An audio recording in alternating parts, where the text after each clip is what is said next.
Welcome to the MCUniverse, where the Lorehounds, your guides to the multiverse and beyond. I'm David. I'm Jean. And I'm Elysia, and we're your guides to Echo's ass-kicking ancestry. Your plays on words are so great, Elysia. Today we're breaking down the new Marvel show Echo, which dropped all 5 episodes on Disney Plus this week. We'd also love to hear your thoughts about Echo and everything else Marvel.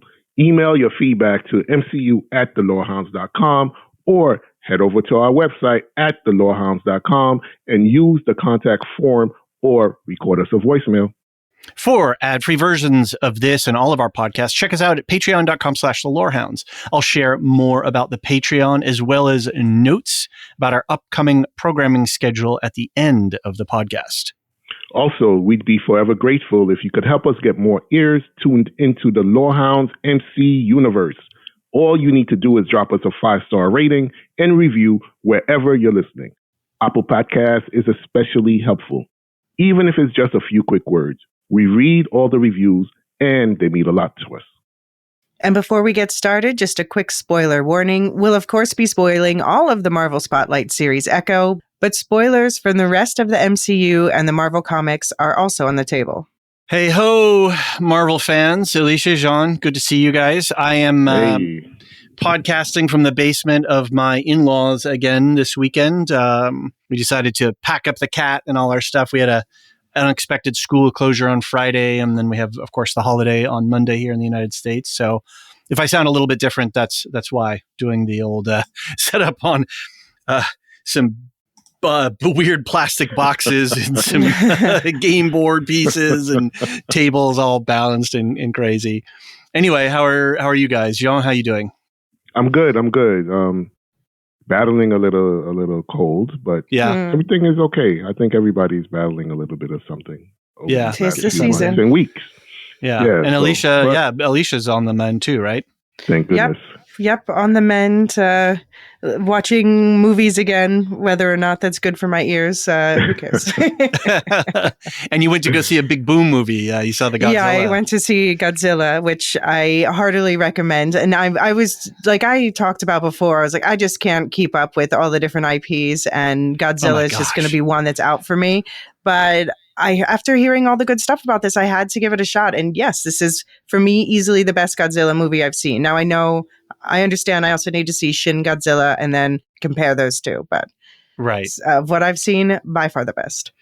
Yeah, I mean, it's a great entry back into the world from Toho, the Toho Corporation that owns the main Godzilla rights and has had it. So yeah, maybe we'll see some fun stuff. I don't want to get into it all, into the monster of it all, but I think that this movie is a solid offering, and if they keep producing some stuff, it'll be a fun thing to jump into from time to time. Yes, so. I would love to see a sequel to this, but I'm not going to see Godzilla versus Kong, I don't think. Yeah, I'm not into that as much. Anyway, well, we're not here to talk about Monster Go Stomp. We're here to talk about Echo Go Ass Kick? I don't know. I was trying to find the verb there, but it didn't work. So we've got a lot to talk about. We're going to do this as a single podcast because we dropped all 5. But I have to say, well, I don't want to get too far into it yet because we want to touch on some Marvel news really quick. But it was a pretty easy watch given the 5 episodes. So, but we're going to bundle it all into one episode just to make it easy. Binge shows are never fun to try to cover episodically. It's a lot of work for not a lot of podcast return. That said, anything new on our Marvel radars that we should be aware of? I see you've got a note here. Well, I mean, I think the biggest news people are buzzing about this week ties right into what we're talking about, which is that the Defenders-verse series, the Marvel Netflix series, have been added to the official Marvel timeline on Disney+. So, short of a direct statement from Feige, this is the most official announcement we've gotten that these series are pretty much canon. And that, of course, leads right into Fisk in this series. That's, I don't know. I'm kind of just still processing that news. Jean, what's your feelings on it? Because I'm trying to resolve my own feelings. You've always seen it, canon. Yeah. That's exactly right. I'm glad that they said it. They've always existed in the same world to me because they pulled some stuff from the original from 2012 Avengers and Secret Wars from Agents of Shield into those Marvel Netflix shows. So I'm just happy that we could potentially get to see Luke Cage, Jessica Jones again. I really want to see them interact with other Marvel characters in the way that they do in the comic books. And I think it's going to be a pretty good thing, a really good thing if they do, because those stories, some of my favorite Marvel stories that they've told on screen. Yeah. So I'm really excited, and hopefully that they do remain canon, and it's not just, somebody, saying some thing that they'll walk back in a few months.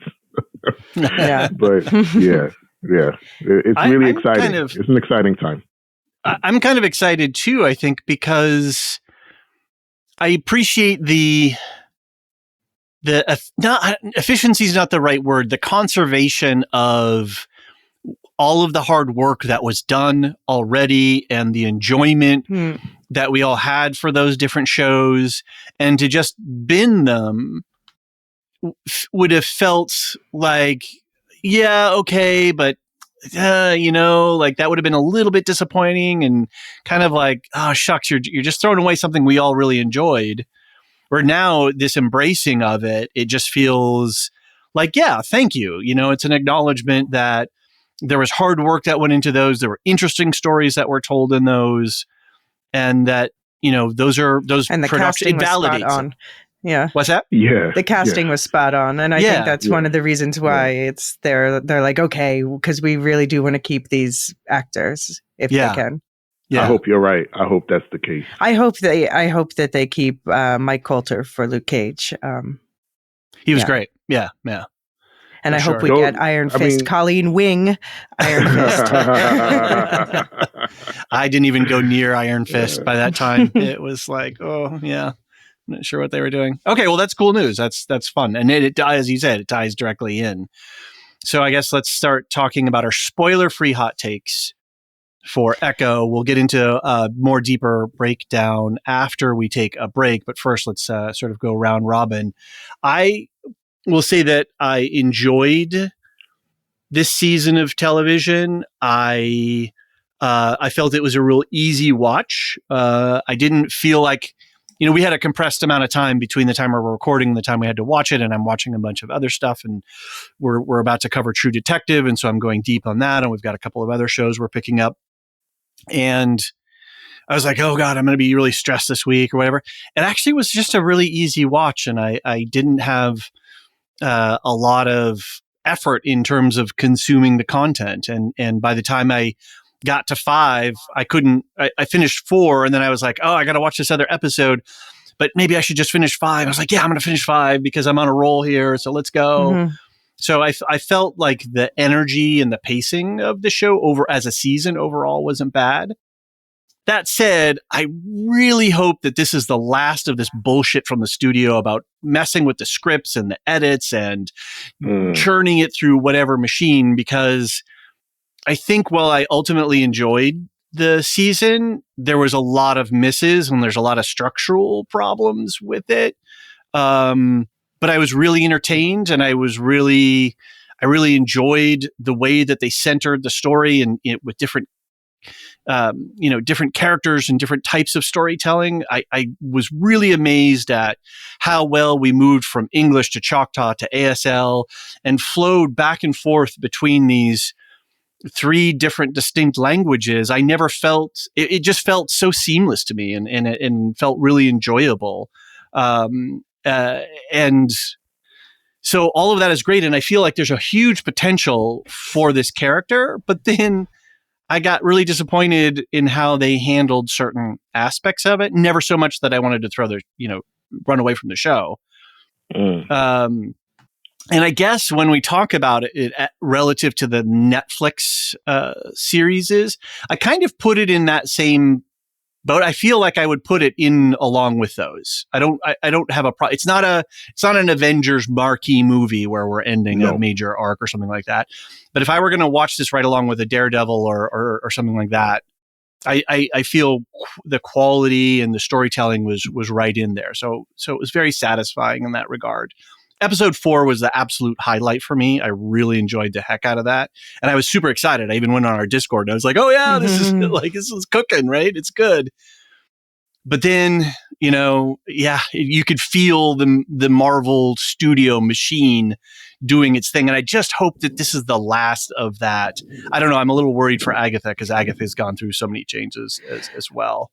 I mean, but I think the changes, it's always going to be it's always been part of the Marvel formula, and it's always going to be part of the Marvel formula, I think. But the question is, like, why and how are they making these changes? Like, for example, Daredevil, we know that they just went back and they're like, rewrite that whole thing. Exactly.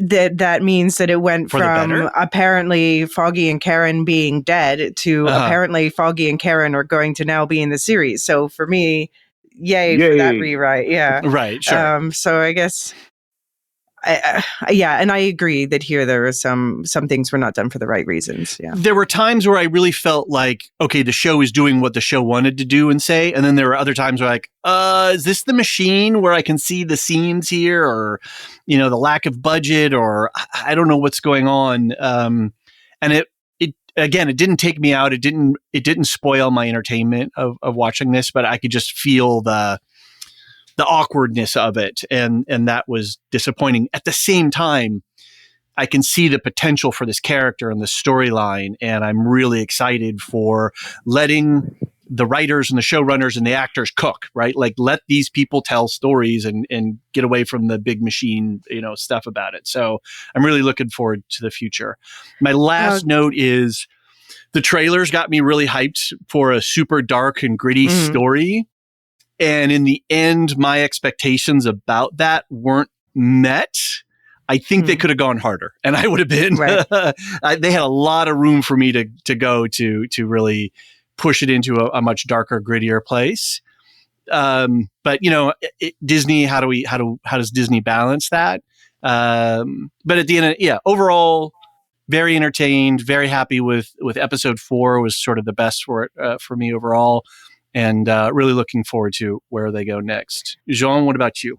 Oh, wait, can I ask you, David, real quick? Well, so you obviously, you got the Echo recap in our last What If episode. We talked about it. But as the person coming with the freshest perspective, I'm just wondering how you think this worked as the Marvel Spotlight. So this Marvel Spotlight brand is supposed to be something you're able to watch without knowing anything else about the characters in the world.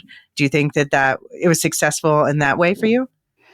I guess I'm not a perfect subject to test that theory on, because I did see Hawkeye, because I watched Daredevil. But it's been a long time, and obviously I don't hold these characters in my head in the same way as a non-comic book, reader. So coming into it and doing that whole episode 1 flashback speed up thing, up until the point where she was riding her motorbike and sort of stopped to deal with her stuff. I don't want to, again, we're spoilers free. About halfway through that episode, maybe it was, I felt that it did a good job for laying out the context. I got her backstory. I got these conflicts. We got, I don't think it's much of a spoiler to say that, there's a couple of characters that make an appearance in the beginning of it. So I thought it worked, and I was fine with it. I was actually entertained by a good chunk of the flashbacky stuff at the beginning. Yeah. I think it kind of worked for me. I don't have any memory of reacting strongly against it. Does that answer the question, I guess? Sure. I didn't go out into the street, light my hair on fire, and started running around screaming at what they did. I think it was effective. I think it was great. I don't know that I love the Spotlight logo. It seems a little Lucas artsy for me, or I don't know, something different. But whatever, that's just a font choice, right? That doesn't mean anything about the content. So, Jean, what about you? I enjoyed the series. I liked it. I get the things that you're pointing out. the Marvel-y stuff about it, the studio stuff about it. But again, it didn't take me out of the story as a whole. Yeah. I think they did a great job with Echo, with Maya. The performance was spot on for me. I got everything that they were trying to convey was conveyed to me. Like her story, her personal story, her journey was felt by me. There are things to say about Vincent that I will say, and the things that I will say about him are not at all bad. Yeah. Uh-huh. The guy is the embodiment of, if someone embodies a character, Seriously. he embodies the character. Oh, yeah. He embodies. I'm not even a comic book reader, and I'm picking up on that, right? He embodies this character. So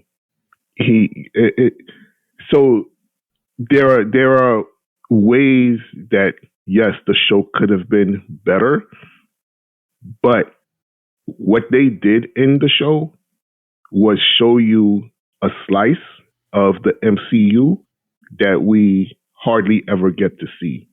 Huh. A really personalized slice of the MCU. A really personal story, right? That has nothing to do with anything else that's going on in the broader sense of the Marvel Universe. It's not about incursions. It's not about, Watchers, witches and stones. It's not about any of that. It's just a very personal story, which was what the Netflix shows were about. They were personal stories about these heroes. That's a good point. I hadn't framed it that way before. And I really love that about this, because this is Marvel's spotlight, right? And it's a spotlight on these characters. And I think they did a great job of shining the light on these characters. I don't have the reaction that I had watching the first episode. And there's one particular scene, I think it's in the fourth episode. There's one particular scene that just made me, scream, like, holy shit, I can't believe this happened, right? And I'm just like, if you can get that from me, if you can get that reaction from me, like holy shit reactions, then you're doing something right. You're doing something right. There are shows that I watch that I enjoy. I never go holy shit. Right. I never to Fargo episode 9 the other week. Anyway, but that's a different show. No, yeah. that's that feeling. Like when you get excited by something and you have a physical and you verbalize. Yeah. You have you have a moment, and you're just like, man. And then you look, I paused the show, and I was just like, what the fuck? It's just like, wow, okay, they did this thing. And this thing I felt really was like, holy shit. And then I went back to the show. Oh, I'm excited to get into the spoilers. So I had to take it in. And then I paused, took it in, and then I restarted the show. You know what I mean? So if you're doing that for me at any point in a story, then you're doing something right. Yeah. Nice. And for me, they did something right. Right on. Elysia? Yeah, I really enjoyed the show, but I start to just get worn down by the whole story going on where people are complaining about Marvel fatigue and stuff. I'm like, I have Marvel fatigue.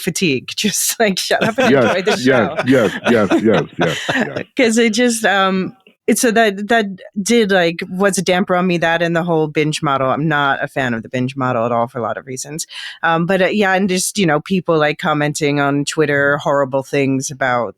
I won't even get into it. Just people being horrible in the ways you expect with a disabled female character. We got you, Elysia. We're here. Yeah. We're here together. Don't let it bring you down. I know. Yeah. Nah, but if I block all that out, then I found this to be like a good, solid show. Like I'd give it an 8 out of 10. Right. So, I mean, that's not a 10 out of 10. And the problems for me come back to it's not on the creatives, but I agree with you. It's on the execs.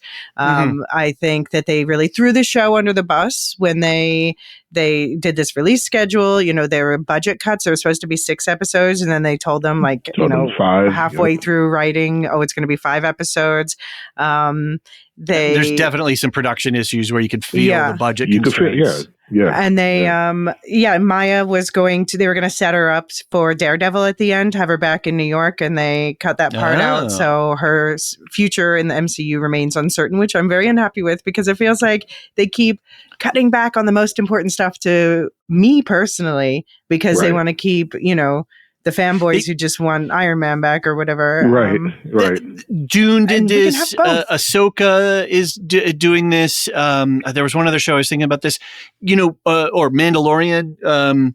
Tell us what the plans are so we can be hyped. If I walked out of Dune knowing that Dune 2 was already greenlit, my hype for the first movie would have been bigger. But if I walk in uncertain or you don't have the news for me as I walk out, you're just dampening my enthusiasm overall and my hype overall. Well, I mean, I understand a lot of things are up in the air right now as they sort of figure out their new way, but I just hate that. I think they're just listening too much to the wrong type of fanboys, and give them the characters that they want. Give us that Hulk movie. I will be there in the front row for that Hulk. Not in the front row, I'll be in the middle of the theater where the sound is the best. But I want to see more of this character in particular. Like David, when you and I started talking, however long ago, this was one of the first things that I brought up that I was looking forward to in the MCU. Right. So I've been looking forward to this for a long time. And I think, I'm quite happy with the results. I felt they did a good job balancing her backstory and, why she is the way she is with the criminal network politics and her family life today. I really liked that recap episode personally. I think there was a lot of great camera work. Yes, Fisk in that first episode. Yeah. Fisk was so very Fisk in all like the best, worst ways, and, but I was glad that this was a show about Echo and her family. And I like that. Yes. I could use a little bit more fighting, but the choreography that we had was good. Yeah. Mm-hmm. Something you said, Elysia, just really struck me. You said the show is not a 10 out of 10. It's an 8 out of 10.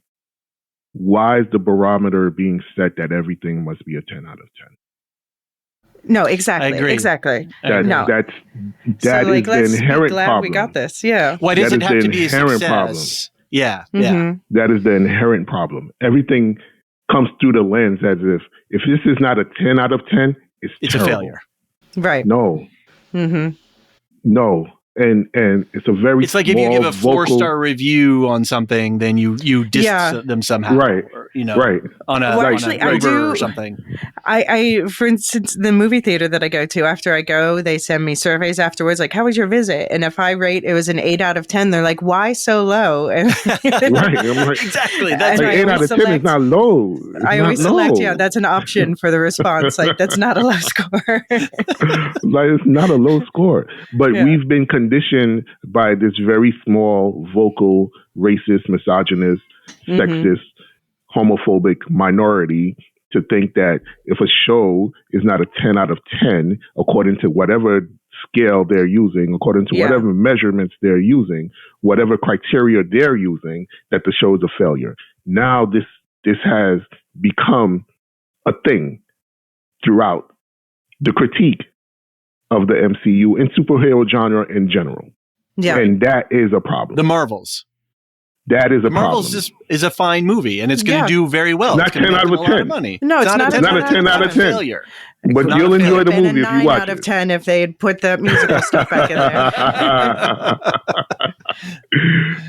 So until we address this rather large elephant in the room as a community, then we'll continue to feel the fatigue of the Marvel fatigue that you're expressing, Elysia. Interesting. And that is the problem. Yeah. I don't need, everything is not going to be a 10 out of 10, but that's okay. Because you know what? In this last, 7 months, I've got a 0 out of 10 on my list. Right? I got a 0 out of 10. Talk me out of giving that show a 0. Can somebody talk me out of giving it? What is that? Is that one show? That one show that we don't talk about. That one show we don't talk we about. always Well, talk how are we about supposed to talk about it if to talk you out of it? If we can't talk about it? Because you can't talk me out of it. That's the point. It's like I'm giving that. That is clearly, and that one clearly went through the studio meat grinder. Yes. It went through the grinder, and it was terrible for it. Mm-hmm. But the show was terrible, and it showed.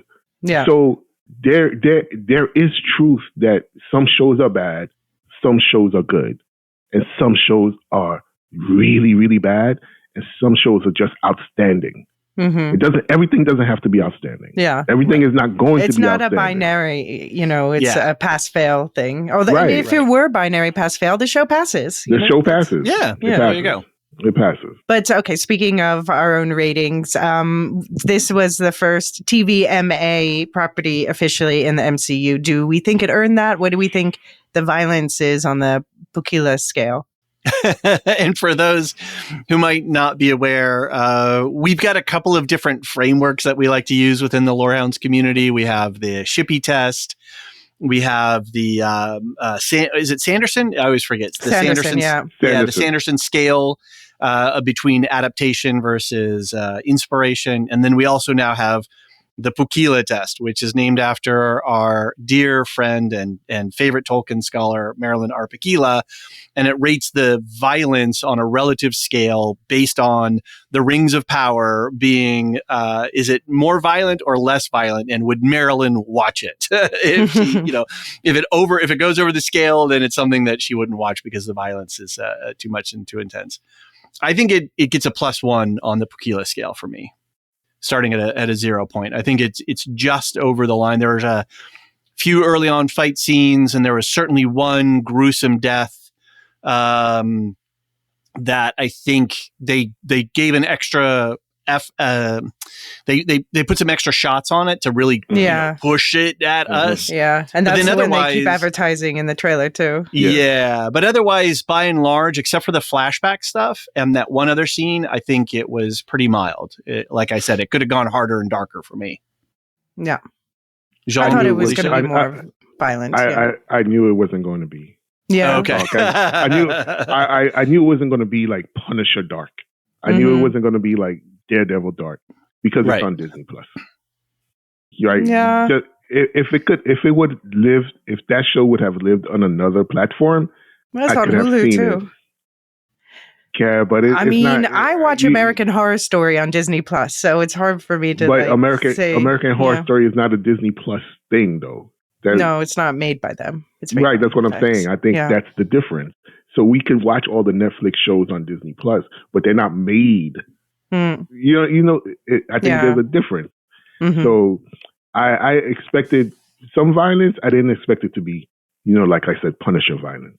Right. Mm-hmm. Yeah. So on the Pukila scale, I'll give it. I would say it's over the scale. Yeah. But it's not over the scale where it's like, oh my God, this is awesome. Right. Over the scale. Yeah. Well, that's what I'm saying. If we start this scale at a 0, this is a new. We're still exploring what this scale really means. Yeah. If we start at the neutral position of 0, that's where I give it a +1. Yeah. Yeah. I think the violence is predictable in this. It's not like in the third episode of the second season of Wheel of Time, something violent happens very suddenly that I would be like, you need to know that's about to happen, or you will have that image in your head for life. Right.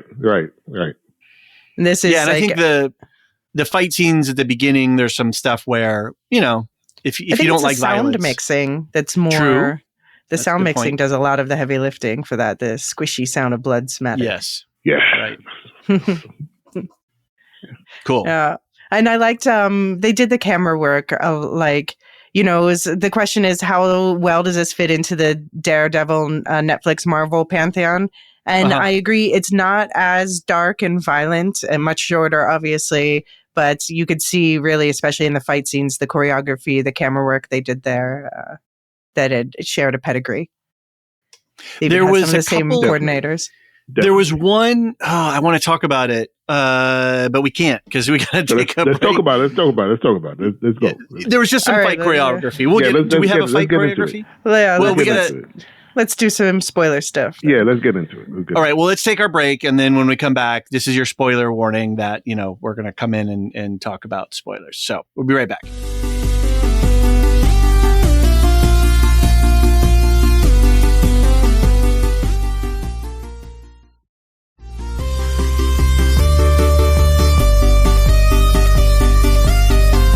And we are back. Okay, spoiler stuff. Here we go. This is it. If you're a Patreon person and you had the ads cut out, this is where we're going to get into it. There was one little part in the fight scene with Daredevil where she's in the cage, and she does this thing where she pauses and re-aims her kick because he moves. I was like, oh, that was so cool. I really liked that. This is a fighter who is thinking tactically in the moment. It's not pure choreograph, flowing, whatever. There's she's like, boom, right? You moved your head. Now I'm going to move my foot to make sure I connect. And I was just like, I haven't seen that in a lot of choreographed fight scenes before. Yeah. It really made me happy. I think it's a callback to the comic character who watches other people and mimics their whatever they're doing. I like that. I like that take. So she's able to watch someone else, whether it's their fighting style, even playing the piano, for instance, right? And she's able to just, okay, I see what you're doing, and I can do the same thing. So for me, that's the call. I got to call back to the comic character, like watching this person fight, understanding what they're going to do, and then counteracting what they're doing, which was really cool. Very good. Really cool. Yeah. Okay, now that we got that out of the way, because I just super excited. But I have to ask, Jean, now that we're on the spoiler side of things, what's the moment in episode 4 that made you stop and pause and go back? Okay. Is it episode 4? I don't know, but what's the moment? The moment I'm talking about is when... that made you scream? Fisk. Yeah. When he said, he got that box. Uh-huh. Oh, the hammer. And he was talking, about his father.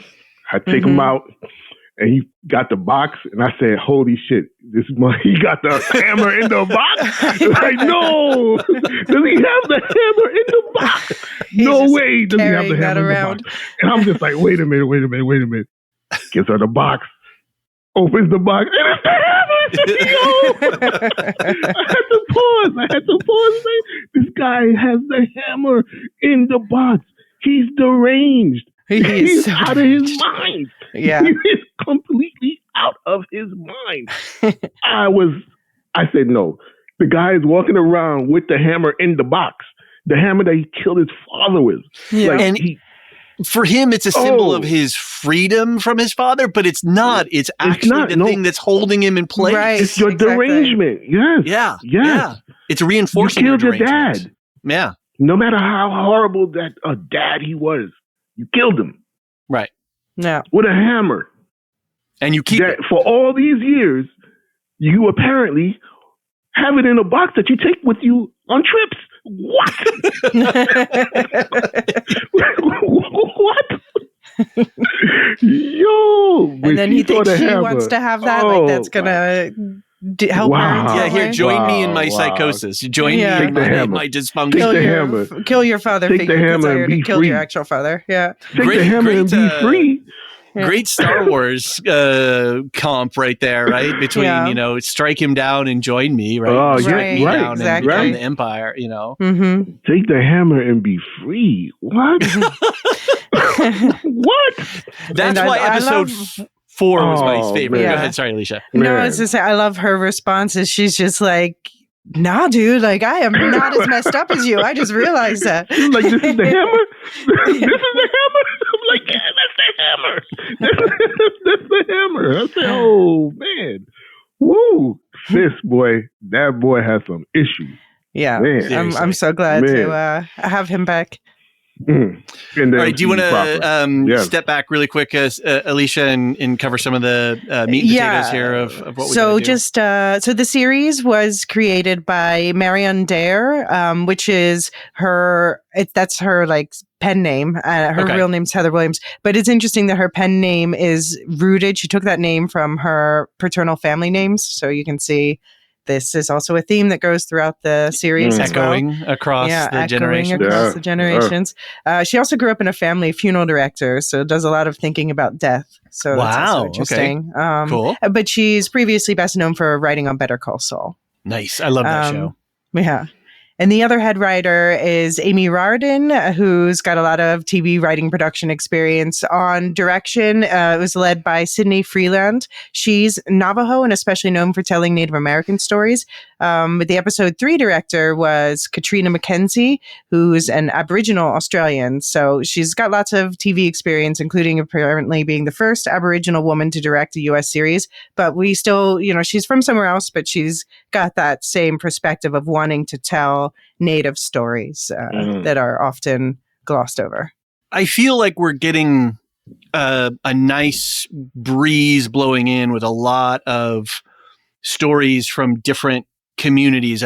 We're in the middle of watching, well, sorry, not in the middle, but just started watching True Detective Night Country. We've John and I got access to screeners. There's a lot of stuff that just brings Native Alaskan culture forward. I know Alaska.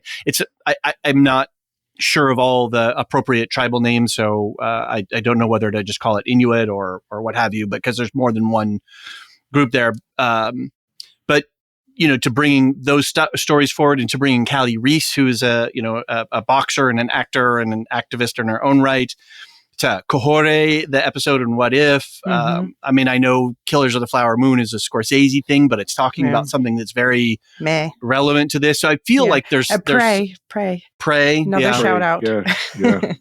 It's just great to see that there is kind of and then of course we're getting stuff like that. Michelle Yao, we have a Yao Renaissance is what one of our Discord users, Adrian, called it. And she, we've got Everything Everywhere and The Brother's Son, which I'm watching right now. It's a lot of fun, and American Born Chinese. So I feel like we're making a lot of great inroads into telling stories that encompass the reality of our world. Mm-hmm. Yeah, it's more interesting than telling the same Anglo-Saxon stories over and over. And it's Although great we still do that too. Sure, of course. We're not diminishing. It's an abundance. And it's just great to hear that. I didn't realize that all of the primary creative team here are all, coming with their own perspectives on this. Agreed. Okay, so just a couple lines to recap the series as a whole. We're set 5 months after the events of Hawkeye. So Jean expertly recapped those last episode of this podcast. And Maya Lopez is being pursued by Wilson Fisk's organization, leading to her return to her hometown in Oklahoma, where she must come to terms with her past, reconnect with her Native American roots, and embrace her family and community. So I just wanted to, just as an act of positivity, I was wondering what is everyone's favorite moment from the series that doesn't involve a hammer? David, what do you think? That's tough. I had two. One is a bigger arc thing, related thing in the way the episode was structured. But for an individual moment, I think it was Maya getting that visual implant contact thing where she could see the ASL being gestured out as somebody was speaking. And what I liked about that, it was, rather than saying, oh, we're going to fix you by giving you the ability to hear. No, I'm actually giving you the ability for my words to go directly into a language structure that you're able to take on board right away. And so I thought that was a really clever and interesting thing. And I thought that technologically, and the way they made it looked great. It seemed to work great. And so I really enjoyed the fact that they didn't fix Maya, but instead leaned into who she is and then enabled something where you didn't have to murder a translator. Where you didn't have to murder a translator. Yeah. Who knows a lot of your secrets and stuff. That was rough. I also liked that moment, but I liked it because it showed early on, and I was glad that she directly called it out later. But I was like, in the first episode, I was like, I can't believe that Fisk has been like inserting himself as a parental figure in this child's life for the past 15 or so years, and he doesn't bother to learn sign language. And then, he ends up just cheating with technology instead of bothering to learn it. Whereas you see everyone in, her family in Oklahoma, they all, of course, her mother was also deaf, so they know it for that reason too, but everyone there is making the effort. Just there, you can see often characters are searching for words because they're not all as fluent in it, but they're all making the effort to talk to her in her own language rather than saying, I'm too busy to learn that. Here's a technology cheat. Right. I hadn't thought about that as a further extension of Fisk's character, but it plays perfectly into that. That makes sense. It's good logic. Yeah. And my other favorite thing is everything with biscuits. But what about you, Sean? So my second, I had two. Sorry, I had that visual thing. But then the other thing was just the mirroring of the Fisk conversation and the Chula conversation that Maya has. And she's talking to these two important figures of part of her life and that are pulling her in these different directions. And I just appreciated the way that the show slowed down and had the conversations and had the emotional play and did the hammer and talked about her mother's death and, what her grandmother did and didn't do. And when Maya says, "You didn't choose me, you chose yourself," I was like, boom, like that was just such a great line. And so the way that they set that episode up with that tension between these two strong figures in Maya's life, I really liked that construction. And I thought that this was the show at its best in storytelling by really putting Maya into that conundrum of who am I going to choose, and which I have this anger and this pain from both sides, and who am I within this? It felt like the human heart in conflict with itself, which you're a longtime listener, that's my thing. If you're doing that with a story and you're telling that kind of story, you've got my attention and you've got me engaged. I really thought that made the series for me, was that construction of those two conversations. What about you, Jean? The opening scene with the creation myth, Shafa, and them climbing out of as the roof is falling down on them and climbing out of that tunnel and being on a savanna or grass plains and the red clay falling off their skin. I thought that was just really, really visually, just really nice to watch. Yeah. And I'm a sucker for mythology stuff. Mm-hmm. So this is the Lorehounds podcast. So, all right. So, getting that thrown into a superhero story, because my superhero story started with mythology for me. Right. Mm-hmm. And it's just, it was really cool to see something that we haven't seen before or talked about before, or before you sent that, you sent a link about creation myths last time. About the Mohawk. Yeah, about the Mohawk, which I hadn't read before. That was really compelling for me. It kind of set the tone for me to watch the rest of the series, because it took me it put me in the mind frame. Even though I knew that this series was going to focus on, Native American culture that I haven't focused on before, right? It set it up for me emotionally to be prepared to have these conversations in my head as I'm watching the series play out. What it means to be displaced, what it means to, be connected to your ancestors in a way that matters, really, right? And that really was something that was great for me. Yeah. So that opening scene, that opening montage of the creation myth of the Choctaw people, that's probably my favorite outside of the hammer. That was my favorite scene in the show. Did you get strong Kahori vibes from that? I thought they were going to like lean into the Kahori story for a second there. I thought there was some Tesseract. Well, there's action. we're gonna talk more about the creation myth when we talk about the ancestors who gave Echo her powers. Okay. But there are certain overlaps, especially so just a little general Choctaw background. Sure. The Choctaw were originally southeastern, so the Mohawk were northeastern.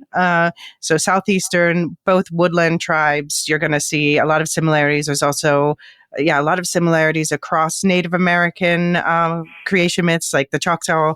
In their creation story, they were the first. Their language is the original, and then there was a sort of Tower of Babel situation that they say created all the other tribes. Okay. But yeah, so they were originally based around Mississippi. They are what the Europeans dubbed the 5 so-called civilized tribes, which are the Cherokees, Chickasaws, Choctaws, Creeks, and Seminoles.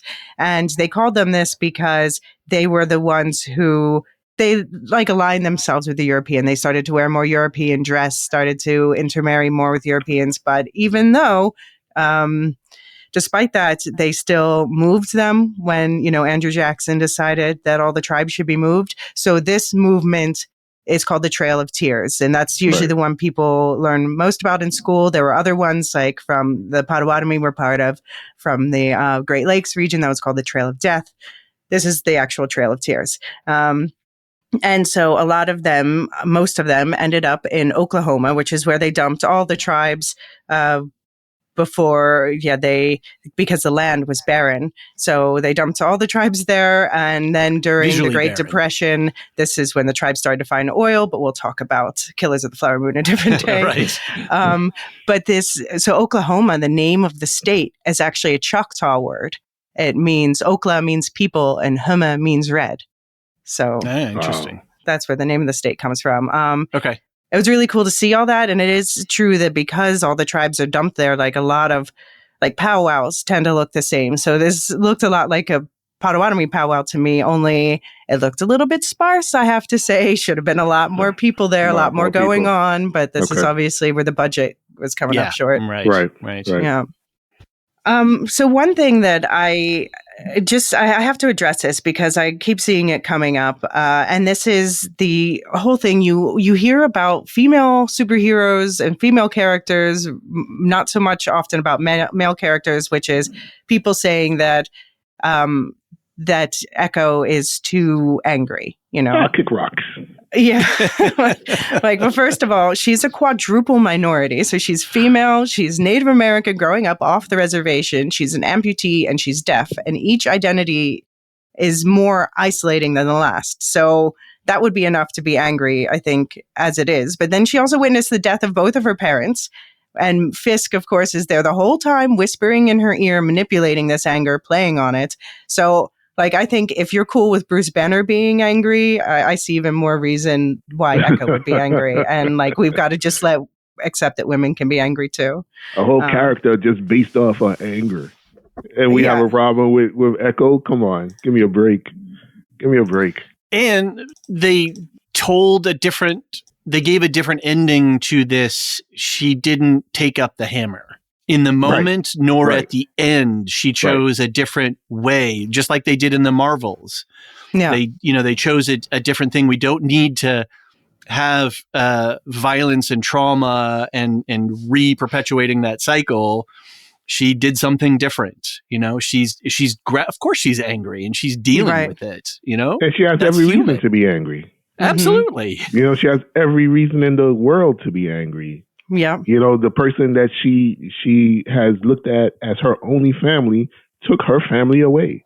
Yeah. And then manipulated her and gaslit her. And into being something that, was a tool. Her own family will never recognize. Right. How could she not be angry? So she's angry at herself, and she's angry at Fisk. She's angry at her grandmother for not coming to get her.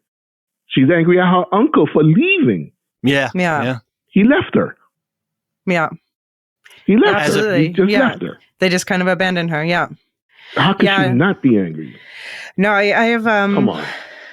Yeah. Come on. So I feel like maybe I'm a little extra defensive of this character because like all this stuff about the talking about like I feel like her sometimes when I visit from the East Coast and I go back to the reservation and I end up getting like projected upon me from arguments from generations before me, things that happened when I was a small child or before I was even born, end up getting put, that story ends up getting put on me. So I really feel like that alone, without all of these extra things, like I just see no reason for her not to be angry, basically. Right.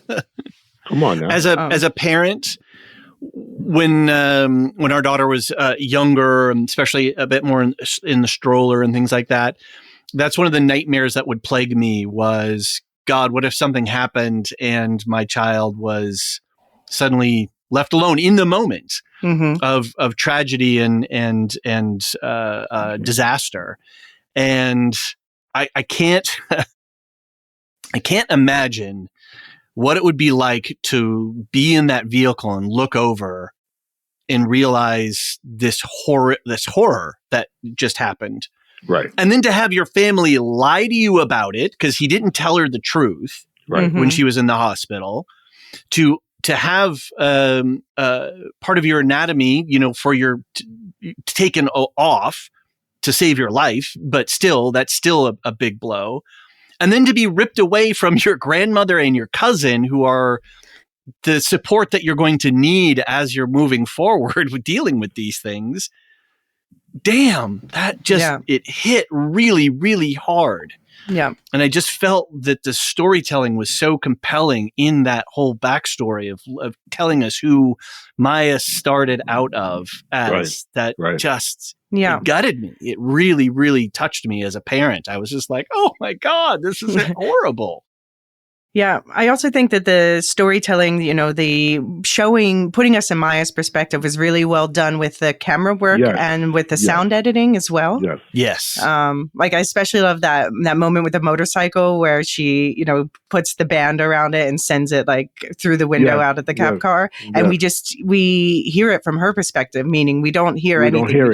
We see it happening. And I also love the camera work. There was a lot of great cinematography, great framing of shots, and also how they would frame sign language. Like there's one shot where I can't remember who's talking, but they show him signing through the open slots on a bookshelf. Just really novel ways of showing that, but making sure that deaf people who are watching the show, they want to see the sign language. And of course they can read the subtitles, but show that sign language. It's such a way of expressing character. It's such an expressive language. Can we segue onto the sign language part of it really quick? Now, I don't know if you have it later in that line or not. I was really impressed by all of the other actors who obviously did the professional work to figure, to learn what they needed to learn to be able to, I don't know what their personal histories are with ASL and signing. I think they all learned for this basically, mostly. It was the professionalism that they did, because it didn't feel like Graham Greene's character or Chula's character. I don't know the actor's name. That they, it felt natural, like they had been doing. Forced. It didn't feel forced or awkward. Right. As a former cigarette smoker, I can tell when there are actors who have never smoked before, when they're holding a cigarette. I'm like, or in photography, because that's part of my real life, I can tell when people are holding the camera in ways that, okay, no, you don't, this seems awkward. And the way that the naturalness which they were communicating was really great. And I don't know what it's called when you kind of whisper the words that you're speaking as you're talking. I don't know if that has a name or what. Well, it's whether or not they vocalize. But yeah, that was one of the things that they were saying was that people who are less proficient in sign language tend to, because you're trying to link every gesture with the word and they say the words at the same time. Whereas if you see people who are really fluent in sign language, they're often not really vocalizing. Yeah. Right. And they portrayed that. They didn't cut that out or edit it out. They actually included that as part of the storytelling. And I just was really, I used to work in a setting where in Seattle, where there's a big ASL program, like one of a big center for it. So there was a lot of the deaf community was all around us all the time, and it was really profound to see it again, to see this on screen, and the way that they used it as part of the narrative fabric of the storytelling. Mm-hmm. They didn't shy away from it. They didn't lean into it. It felt really well balanced. And I loved that all of the actors, especially storied actors like Graham Greene, who's been around forever. Right. It was so natural in his expressions and the way that it was really, I just really appreciate what they did with it. You know what else I appreciated was I love the theme song, the Burning by the Yeah Yeah Yeahs. I did not skip it a single time, even though I binged. So yeah, we got one of the things that people were looking forward to most was the Daredevil cameo. And the rumors were, it was great. The fight was great. But I initially, and by this point I knew that it was going to basically be just that fight, but initially he was supposed to be in it more. There's even rumors that he was going to be looking for Jessica.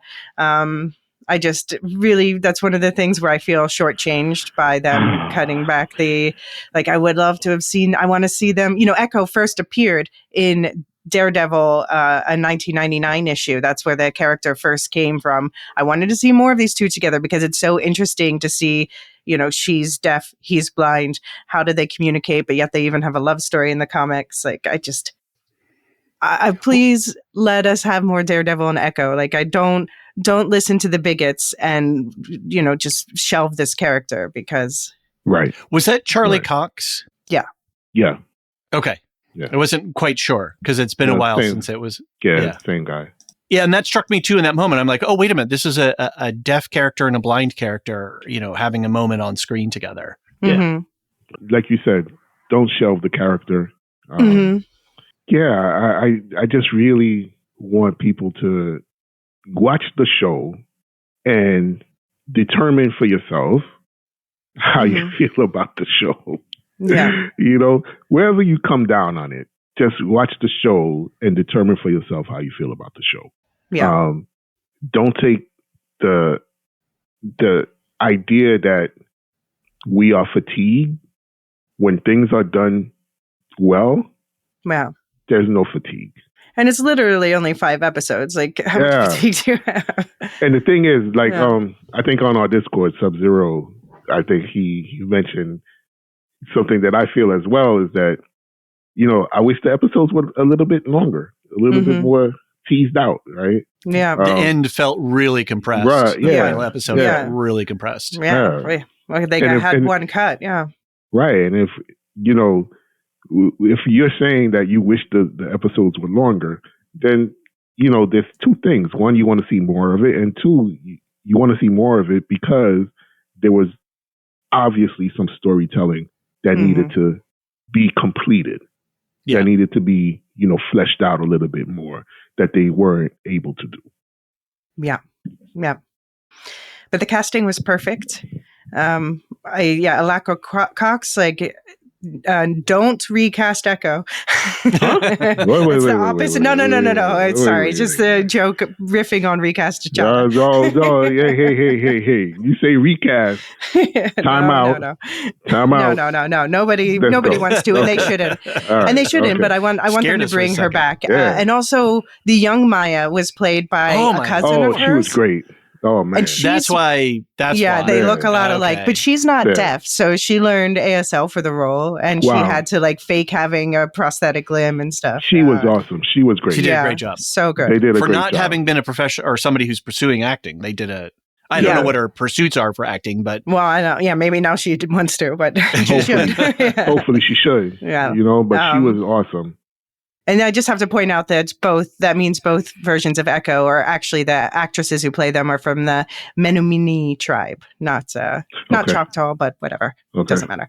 I also just really loved how they incorporated, Echo in the comics does not have a prosthetic leg, but Elysia Cox does. So they really incorporated it into her character, built it into her fight style and the way she interacts with the world and the story. And I just thought that made the character so much richer and made her fight style so much more distinctive and cool.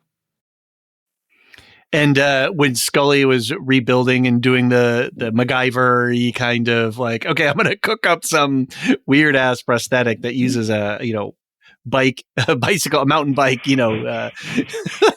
shock thing and stuff. I thought that was they had some fun with it there. And I could feel what was coming is, it's going to take me a little while to bring make you a good, new one. And then that all played into her identity and her stepping into this new persona that she's taking on, where she's choosing something for herself as opposed to having it be choosing one or the other, like going back to being the little girl or going back to being Fisk's ward or what have you. She's actually stepping forward into something that is of her choice. Right. Yeah, and I thought it was interesting too that the Tracksuit Mafia, of which she was the head, is not the group that came after her, which I like to think is because they respect her too much. So it was actually the Black Knife Cartel that came after her instead. So I just like to think that that's a legacy of showing, they're not coming after their queen. That's so they showed the tattoo on the neck. So that's the Black Knife? Yeah. Okay. And the guy who's the main baddie, was he a tracksuit guy or no? He was never a tracksuit guy, right? No, he was always Black Knife. Okay, yeah. And is that like a different operation within Fisk's realm of operations? He's got different. Yes, it is from the comics. The Kingpin. Yeah. Okay. Yeah. He's the Kingpin. That's the guy. He's got a bunch of different groups. So he's got different organizations underneath him. Everywhere you look. Okay. His hands are in everything. Got it. And again, Vincent D'Onofrio is just born for this part. Do not recast Kingpin. No, nobody wants to. But I just hit the gaslighting, as you put it earlier, that he did. Like when he's like, we've both had fathers die. Like, dude, you killed both of them. Yes, you killed both of them. Yes. Like, are you kidding me? Yeah. Oh, this guy, man. This guy is just like, he's terrible. Criticism that D'Onofrio was playing it a little bit monodimensional or kind of a bit flat. I disagree. I disagree That's totally with I that too. Yeah. Get out of here.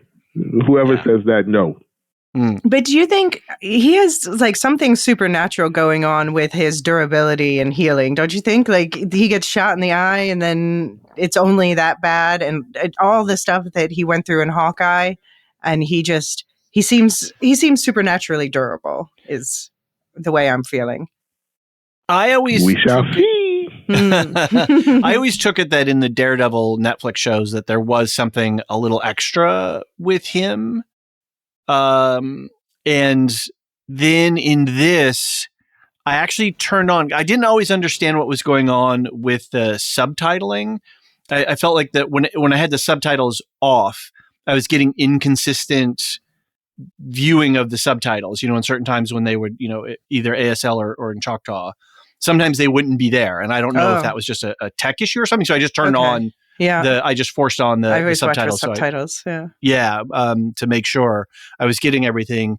And the audio description for when a couple of times when Kingpin took off his eye patch, or removed the bandages, they noted gears and wheels clicking and turning or something to that effect, indicating to me that there was something mechanical, nanomechanical, whatever going on with his eye. Like he's got some sort of bionics or something. So I didn't know if that's something new for the show or if that's something that they're pulling up from the comics. No, he's not superpowered in the comic. Okay. He is think of him like a sumo wrestler. Okay. Right? This huge person who you think is not muscle, but actually is all muscle. Mm-hmm. That's basically what he is. So he's not superpowered, but he is probably stronger than you and I, David, combined. Right. He's definitely stronger than I am. Right. He's a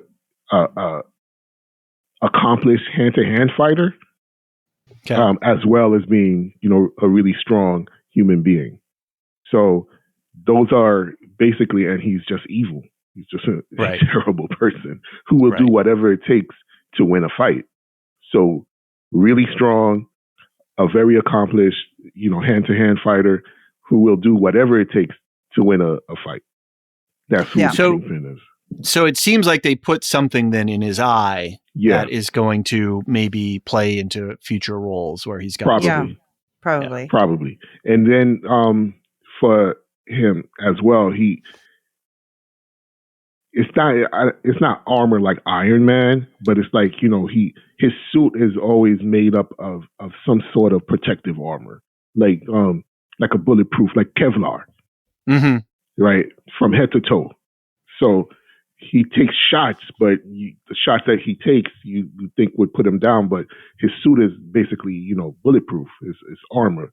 So he's a prepared individual for combat. Yeah, I'm wondering what they're going to... because they're obviously setting him up to be... everyone keeps calling him the Thanos of the street level Marvel verse. Well, and I'm here for it. I'm glad to see it, Well, the setup the setup that they gave us at the end, that's calling right back to the comics, and that's exactly. That's going to be a great arc if they actually pull that off. I think that's going to be some really good stuff coming out of there. You know, we can talk about it now if you want to, but stuff. Mayor Fisk, let's put it out there. Yeah, they totally on the plane, right? Yeah. They made that, they telegraphed that really strongly. Mayor Fisk. All I'm saying is we know he's going to be fighting with Daredevil with this, probably, hopefully with more people from the Defenders verse, at least some Jessica in there.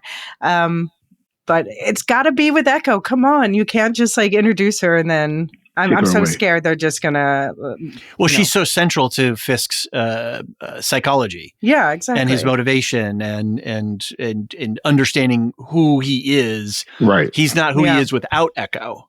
Yeah. And so to not have her, that would be. Well, I don't know what all the plans are for there. But that would be just a fun story world. Is to do this whole Mayor Fisk, Daredevil, just just rebuild that. That would be really a cool place to be. And you can bring in a lot of different characters because as mayor, he's able to do things that can impact the superhero community at large in New York City. Exactly. So not just the Daredevils and the Jessica Joneses and Luke Cages of the superhero universe, but actually all the superheroes. So that would be that'll be something that Iron Man only dreamed of when he signed the Sokovia Accords. Right.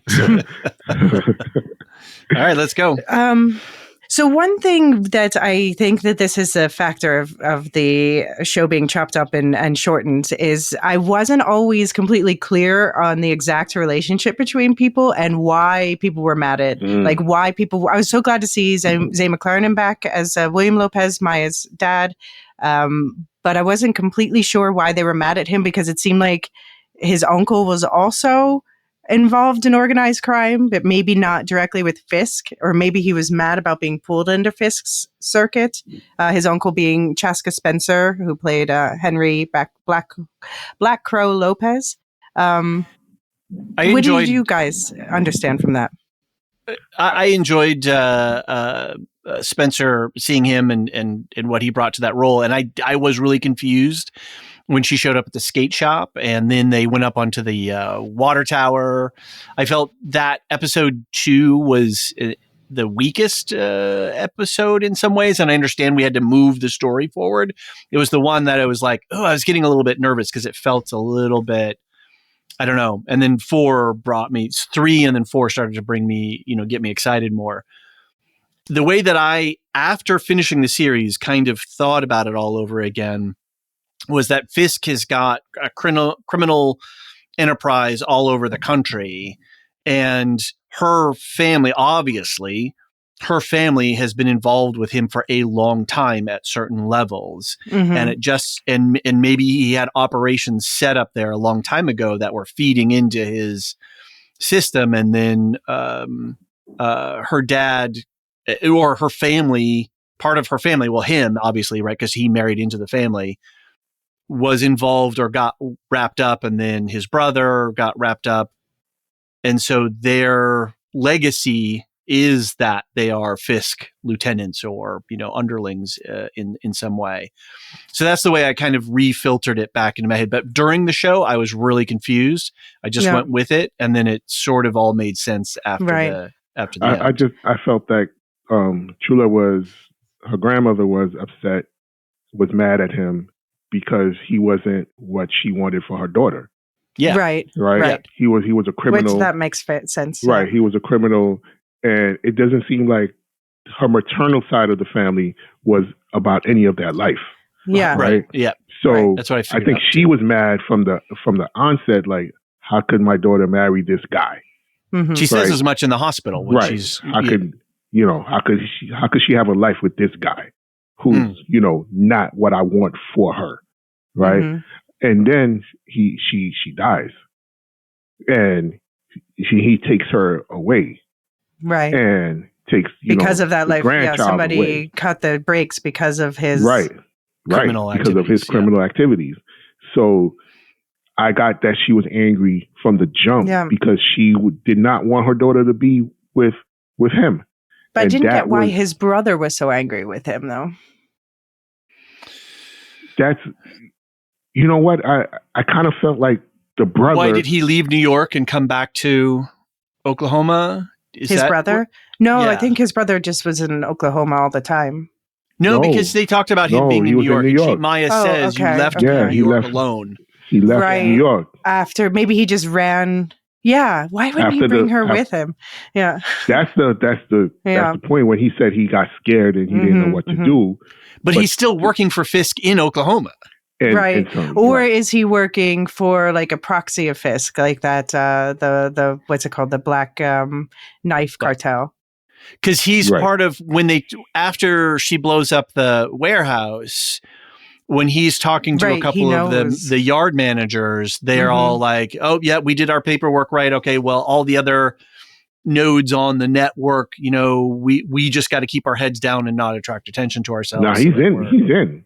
100%.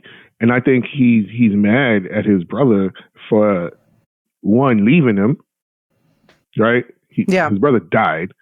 So you left me, and you left me to deal with all this shit by myself, because there's nobody else around who I can, deal with it with. And you put me into this situation where I'm beholden to this guy. So he's, obviously dealing with the grief of losing his brother and not having these conversations with him. Right. You know and what being I mean? away from his extended community. Absolutely. And just being in New York on his own. Wrapped up you took me away from the land. You took me away from my people, my ties, and left me. Mm-hmm. You didn't leave me voluntarily, but you still left me. Which is what I love about this whole storytelling setup is everybody's mad at each other for very real feelings that we have. Yeah, very relatable. When we hold on to them and bury them or not confront them and deal with them, then this is what occurs. And so her having those conversations with her uncle and her grandmother about choices they made, the parents' sins.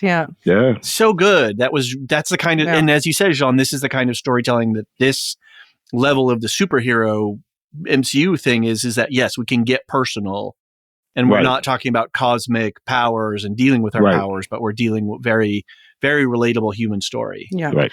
I do have questions though also about the family structure. So, so Graham Greene as Scully, he's Echo's grandfather, right? No, he's just like someone who had something with Chula. Right, they were together. But so we don't know what happened to Echo's grandfather then. No, okay. And so Tanto that's as far as that. That's Chula, what I read from. Right. That's what I read she from. Was great. That's what I gathered from the story. That they're not family. because in the hospital he said something to the effect like, you can't get rid of a family, but he wasn't talking about himself. He wasn't referring to himself. Mm-hmm. Yeah. He was telling Chula that. You know what I mean? Like he said himself in that moment when she's looking at Maya, he set himself apart from the family in that brief moment. So he's not blood. No. Okay. And then, but Cody Lightning as Biscuits and Devery Jacobs as Bonnie are brother and sister. Oh, sorry. Yeah. Yeah. I just want to go back to Tonto Cardinal really quickly. I haven't seen her in anything before. No. And I'm looking at her filmography right now, and she's been in a few things, but I was really taken by her as an actor. She was really bringing a lot to that role that for me was unexpected. I didn't see her coming. I just thought, here's the one-dimensional grandmother who's there at the traumatic beginning. But when they brought her back around and her being the one who is the conduit for Echo's becoming, and that conversation and the reality that they got into that conversation with her, and what Tonto Cardinal was able to bring to that role was, again, the show was hitting, and with certain aspects and characters was hitting on really great notes that I just wish we could have had more of instead of this compressed 5 chopped up, which we've gone around that circle too many times. Right. Okay, so I was asking Cody Lightning as Biscuits and Devery Jacobs as Bonnie. They were brother sister. Am I getting that correctly? Yes. But and they were the grandkids of Chula, but we don't know about their parents. Their parents just we haven't met not them mentioned or talked about them. No. Okay.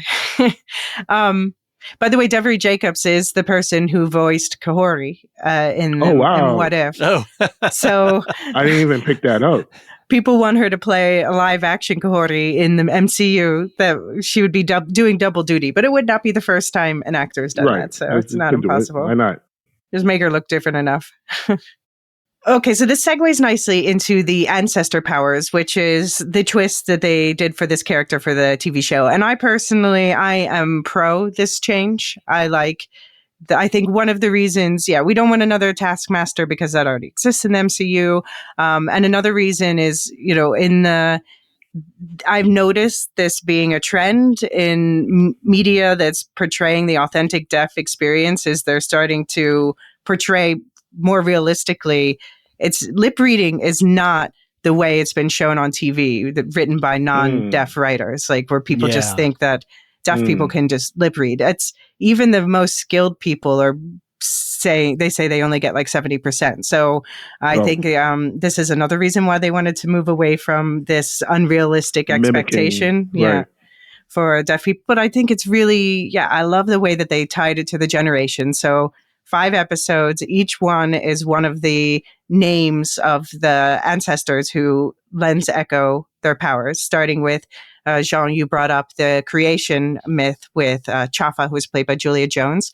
And so the Choctaw creation story is indeed the people are made from clay, which is a common theme. I mentioned it briefly with the Kahori episodes in What If, and it's also part of Potawatomi myth. It's a very common theme across Native American myth. People are made from clay and cast in fire, and that's where humans come from. In the creation story, though, it was at first only men who were trying to reach the sky.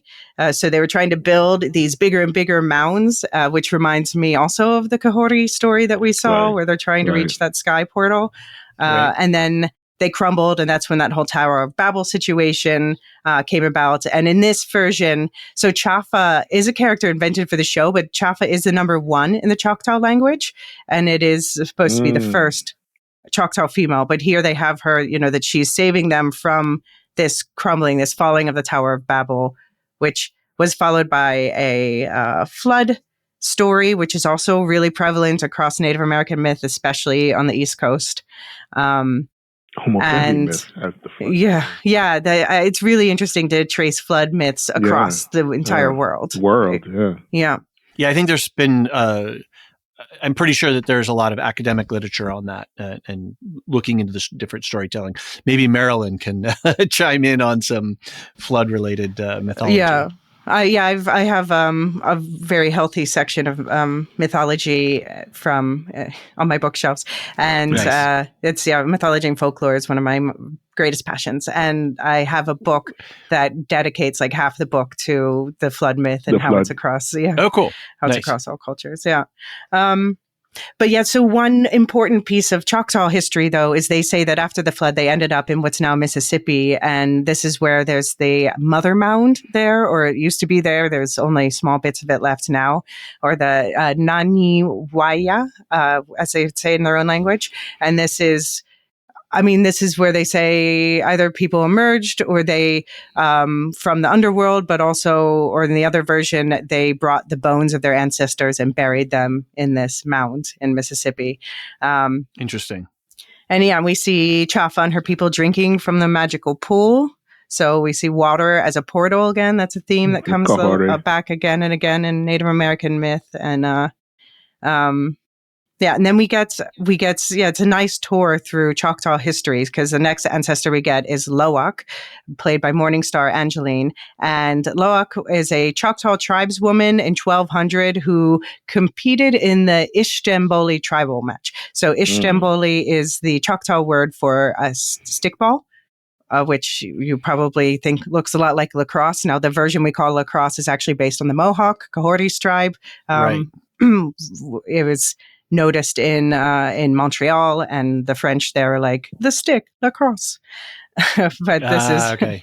But this was something they would do it almost like as to settle disputes, almost like a trial by combat. So in the game we see being played in the series, they're playing to see which group gets exiled. So I noticed that the stakes were really high when it's like, wait a minute, we're going to get exiled. Wait a minute, this isn't just a friendly, game of athleticism. This is real stakes here going on. Yeah, so that's another thing across cultures. Settling disputes, not in war. Yeah, right? There are better ways, people. You see a lot of cultures, throughout history that would, instead of fighting, would settle the disputes amongst themselves in this form of, trial, instead of trial by combat, but, just who's going to be the victor in whatever we decide we're going to, compete in, which is really cool to see, because like you said, there are other ways to settle disputes. And we don't often learn about those. Yeah, we don't often learn about them. Right. No, and we're taught war is inevitable, but right. The alternate, by having alternate, it's more efficient. It's less, because war is taxing on resources, not only on the human scale, but also on the material scale and the economic scale, regardless of whether you're mechanized or not. But it does boost economies too. Yeah. But I think more so on the human scales when we talk about, ancient peoples and their ability to live. You need bodies. Yes. Wars take away, right? And people die, and you don't have enough people left over to plant, to hunt, to do all the things that you need to do to sustain a community. So you have to have other means of, settling disputes besides killing one another. Right. Which is, it's not novel, but it is novel storytelling. Novel story. Yeah, that's a good point. It's not represented enough on screen. Right. Yeah, because we just go straight to war, combat, fight. Right. Yeah. No. I love to see it. Don't get me wrong, but it's nice to see. And then, so we also got, speaking of, taking laws into your own hands, Tuklo, the next ancestor played by Danny McCallum, was the first female light horseman, so the light horsemen were a real group in the comics too, but also they were a real group of militia, who the 5 civilized tribes in Oklahoma, they created this group to protect themselves from thieves because the white men weren't going to give them their police. So they sort of self-regulated with this group, and that's a nice way to show that Echo got sharpshooting skills. Right. And I got really interested in this aspect because I heard the term light horse, and light horse comes from, cavalry and along, as we were talking about war, and what a light horse unit is, which is faster, less armored, lighter armed, mobile, used for scouting or reconnaissance or messaging, getting, around, probing, but also then, when it got into with this unit, which was a big unit and actually had a bunch of different sub elements to it, all the way through to what, with National Park Service and the early Rangers and how they were mounted on horse. So I had no idea that there was a Native American light horse police force. So I went onto the Wikipedia and read about that. And it was really interesting. I was like, oh, okay, let's go here. Cause I was like, wait, what is this? What is this light horse police thing? And interestingly enough, on the Wikipedia I can't say it now. The page that tells you there's a whole bunch of different terms based on, different pages based on this. Yeah. The 5 civilized tribe light horse was not listed on that. No, it wasn't. No. And so I actually posted, I said, on the talk thing, I said, hey, why isn't this listed here? I don't know if anything's resolving on that. But if you do search for a light horse and Choctaw, that whole article comes up. There's a whole robust article about it. So, yeah, that was really interesting. Yeah.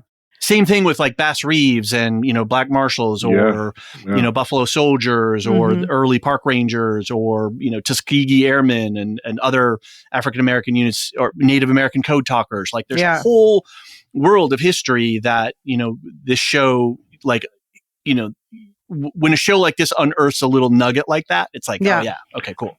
Down the rabbit hole you go. Yeah, exactly. Yeah. Finding really delicious and wonderful tidbits. Yeah. Exactly. Yeah, and then the last ancestor was her own mother, Taloa, played by Katarina Ziervogel, who's a healer and also deaf like Maya. And I wish they'd explained this part more. Apparently, it's through her Maya got this ability to like reach into Fisk's memories when we saw her having Fisk relive that patricide moment. But we see also... Yeah, because I get healing memories, maybe. Whatever you need a healer to do, whatever you need to be healed. Yeah, that's what she does. Whatever. I wonder if Fisk is healed at all, though. Oh hell no! He's unhealable. He's disoriented for sure. He's disoriented. He's not healed. He doesn't know what to do. But I think in the moment where we see him, his eyes kind of light up when he's listening to the news talking about they need a strong. What was the word that they used? They need somebody who's not afraid to rough it up in the political sense of it, and he just like leans forward and it's like, this is me. That could be me. He is not reformed and he's not healed. No, he is not. But I find it, so they showed an interesting side with Maya where they show even when she was in her happy place with her mom alive and everything, she hit a woodpecker with a stone just to see if she could hit it with the stone. And then it's like, that was cool. I didn't mean to actually hurt it. But the woodpecker is important in Choctaw lore as a messenger or omen. So this is why we see that whenever there's a generations, we see the woodpecker keep showing up, and it's called the Biskinik, which is apparently also the title of the newspaper within the Choctaw Nation. Interesting.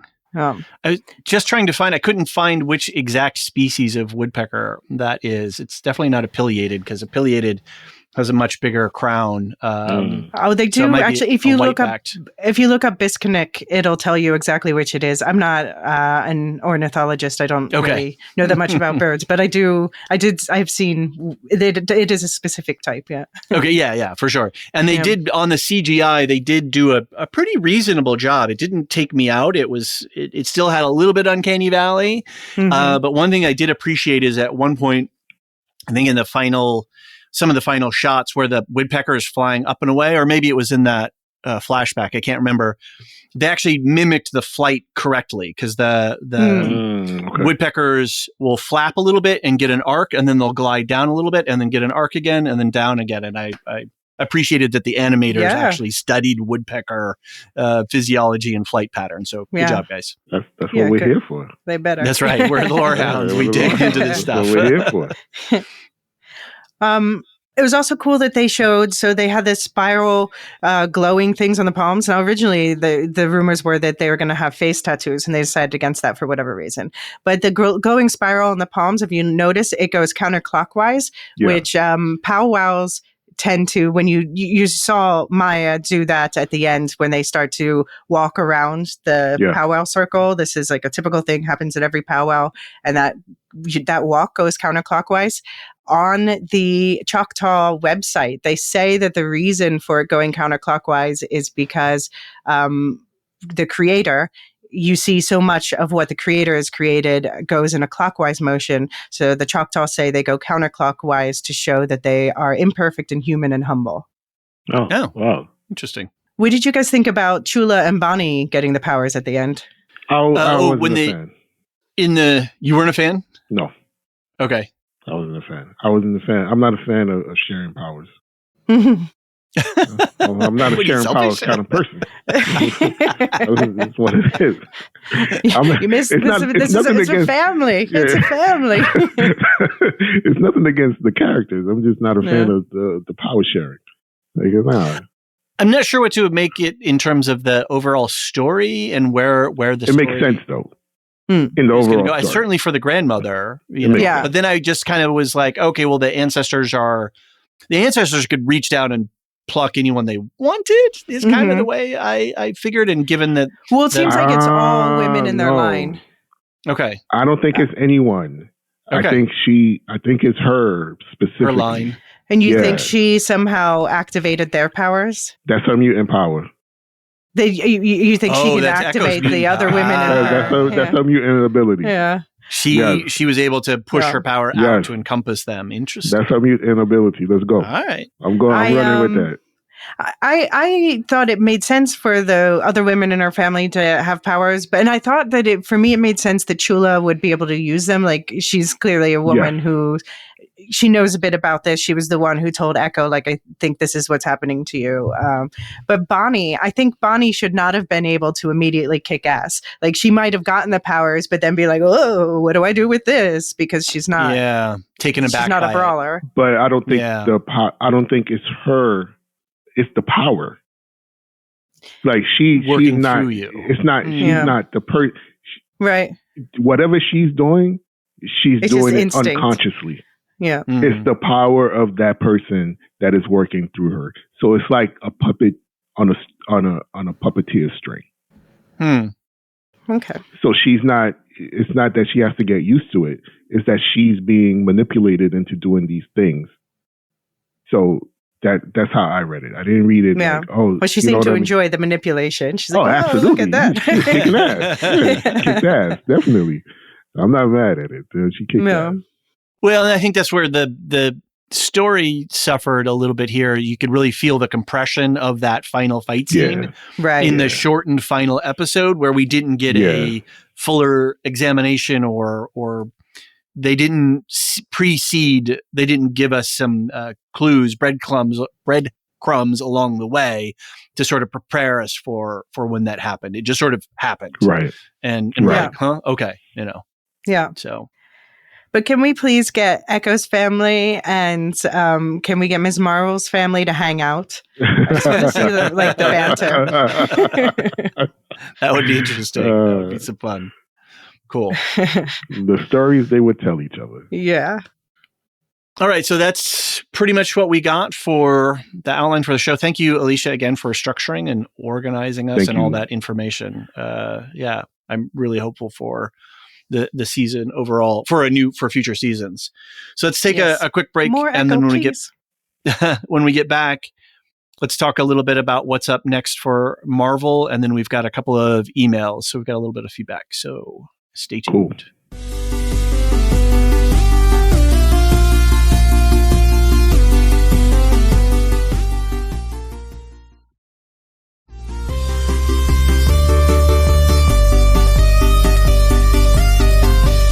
And we are back. Okay, so let's talk a little bit about what's up next for Marvel.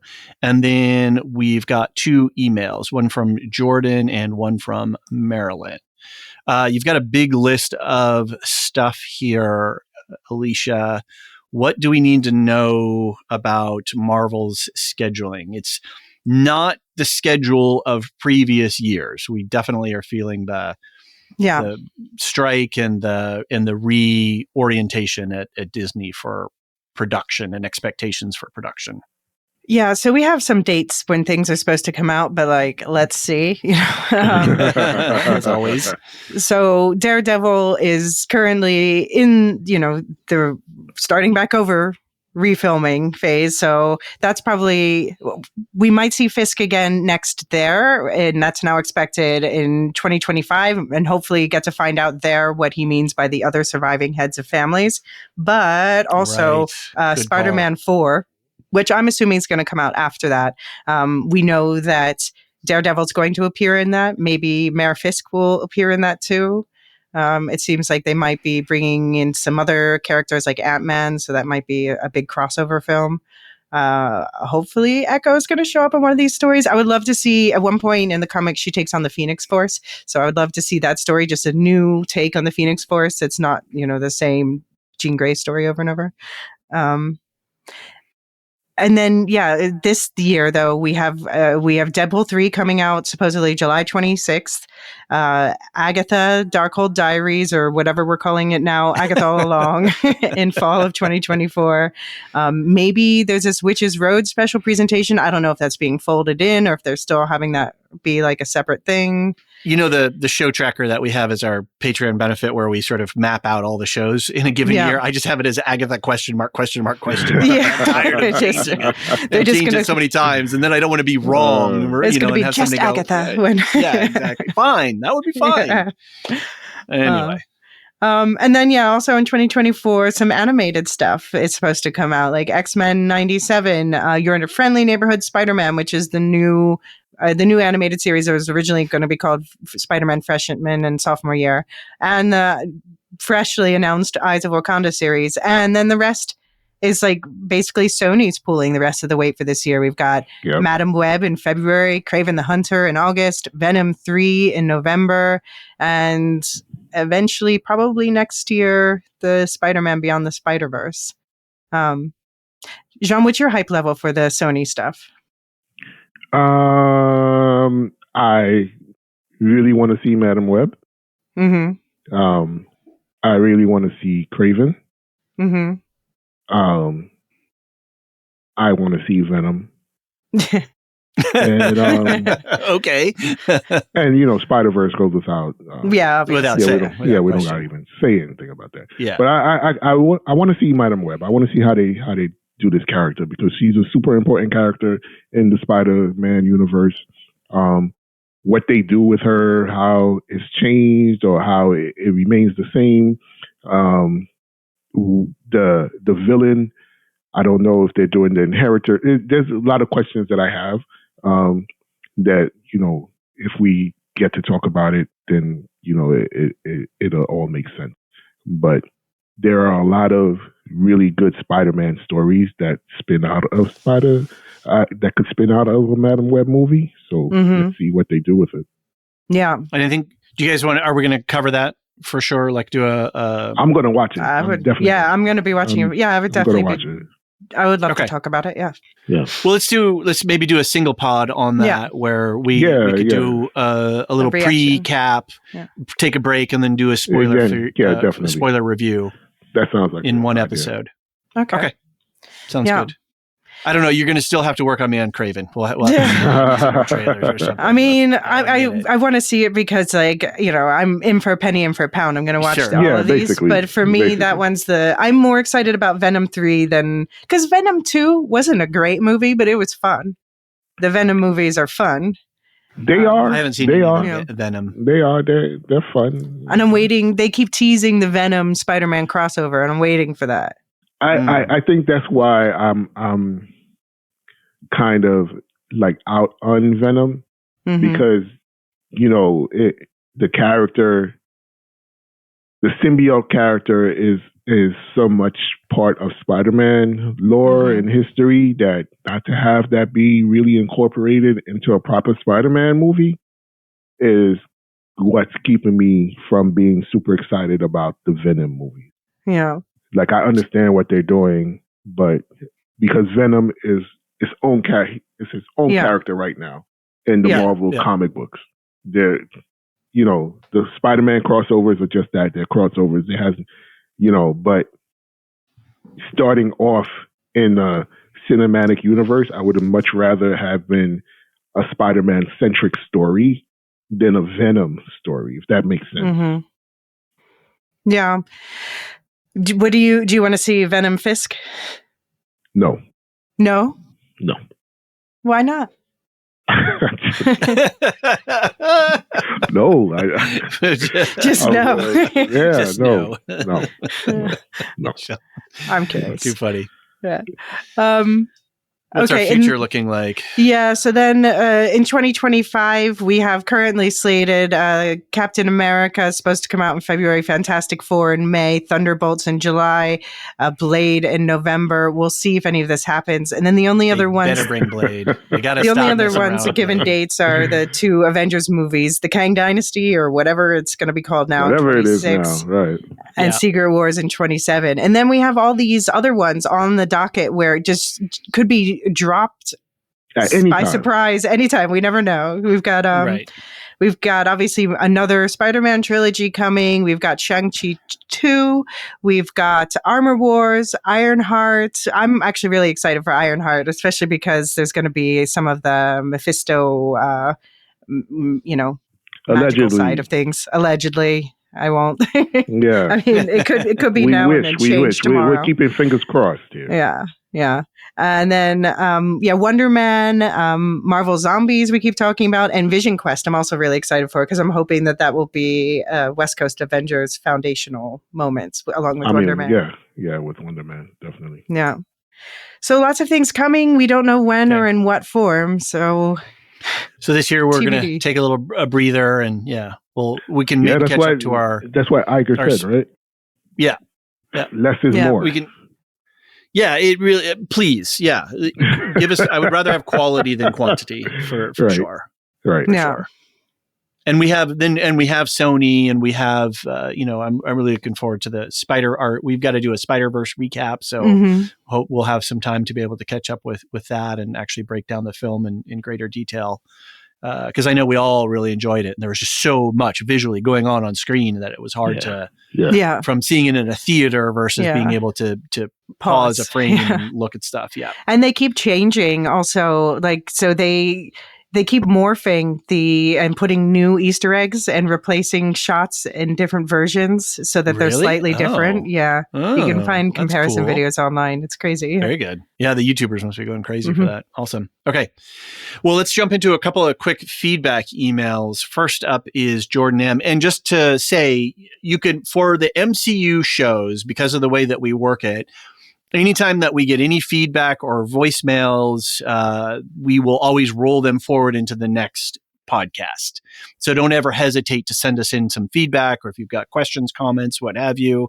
I'm surprised we didn't hear from Abby or Dork and the Ninjas on Echo. So I was hoping to hear from them, but I know they had thoughts. I know Abby had feelings. Well, I mean, Abby's not as into this character as she's into Loki. Yeah, because she's a Hiddlestoner. Got it. All right. So Jordan wrote in and says, "Howdy, y'all. Love your content as always and wishing everyone the happiest of New Year's.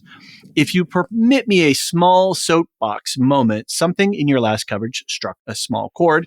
Jordan, here's your soapbox. Absolutely. And I want to encourage everyone to, feel free to write in when stuff like this comes up. Don't hold back on it. He says, "David, huge fan, but I feel you came very close to whitewashing Indigenous people's history with just a quote unquote quick Google search forced Indigenous migrations. I consider you one of the most well-researched podcasters around." Gosh, that makes me blush because I don't know that I'm that well-researched. And I mean this as a very amenable caution that when the stakes are so dire, i.e. the history of forced relocation and cultural genocide, maybe pause and do a bit more of a Google search. Sorry, I didn't mean that to sound sassy. Jean also jumped in and didn't make matters much better. And there was an odd pseudo defense of the Spanish too. All the commentary just blended together wrongly, and I was very grateful that Elysia was there. Good job, Elysia. Again, I mean this truly as a candid and well-intentioned advice only, but felt the need to share, considering arguably the best impact of an episode like Kahori is creating said discussions. Cheers to you all. Thanks so much for the amazing content. You truly do great work. Clearly very hard work, and it's much appreciated. Un gros merci. Happy New Year all. Jordan. So first I want to say thank you, Jordan, for just taking the time to write in. I wrote Jordan an email as well, just to share a couple of my thoughts. And I remember when we were podcasting about this, one of the things that I was trying to get my hands around a little bit, or to touch on a little bit, was the complexity of history and the nuance of things when we have historical representations. And in storytelling, it's not always the best vehicle to explain nuance. And so I wanted to kind of put an asterisk on that. And then I kind of kept getting out a little bit thinner and thinner. And I was feeling myself panicking a little bit and going, oh, okay, I'm saying weird things here and this isn't going very well. So let me try to rope it back. So my point was that history is full of circumstance and nuance and complexities and different historical drivers. And I don't have the information around the Spanish and what they were doing and what early Native American tribes are doing and how those things interrelated. And so I was a little bit thin on the information when trying to express that there is complexity in history and we don't always have the information. I would actually, speaking from the Native American perspective, I would, I said that we're seeing this from Kahori's perspective, and that you did. We don't need the nuance, and I stand by that. But I would love to see, because we talked about why that change was made. Because of this appearance of this special lake. This is why the Spanish would show up. But I would like to see more nuanced storytelling, because when I learn about Native history, it's way more complex than we see. It's not just the natives against the colonists. It's different, because the tribes are fighting each other as always, and they're making alliances with different groups of colonists. So, Kahori's tribe would have been aligned with the Dutch, but would see the French and would see the tribe that I was raised as part of to be enemies. And I would love to see some more of that complexity represented on screen. In conflict, but maybe not in a 20-minute episode or 30-minute episode. Yeah.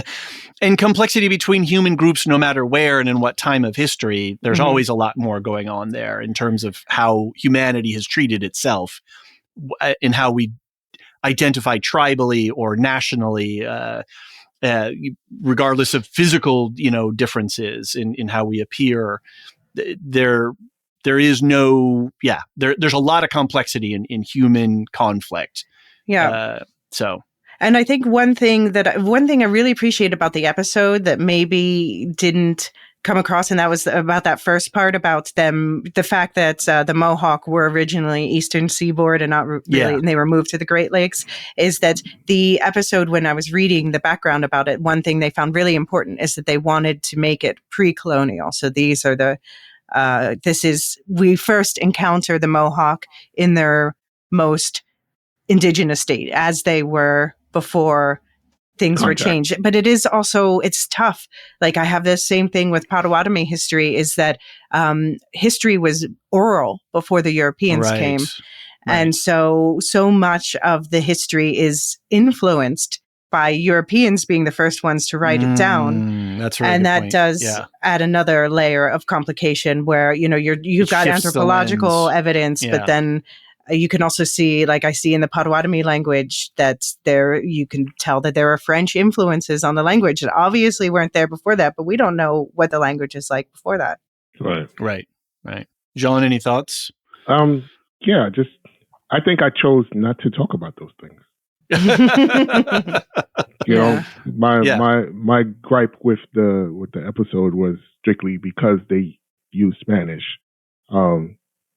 persons when they shouldn't have, because it was not true to the contact with Europe for that tribe.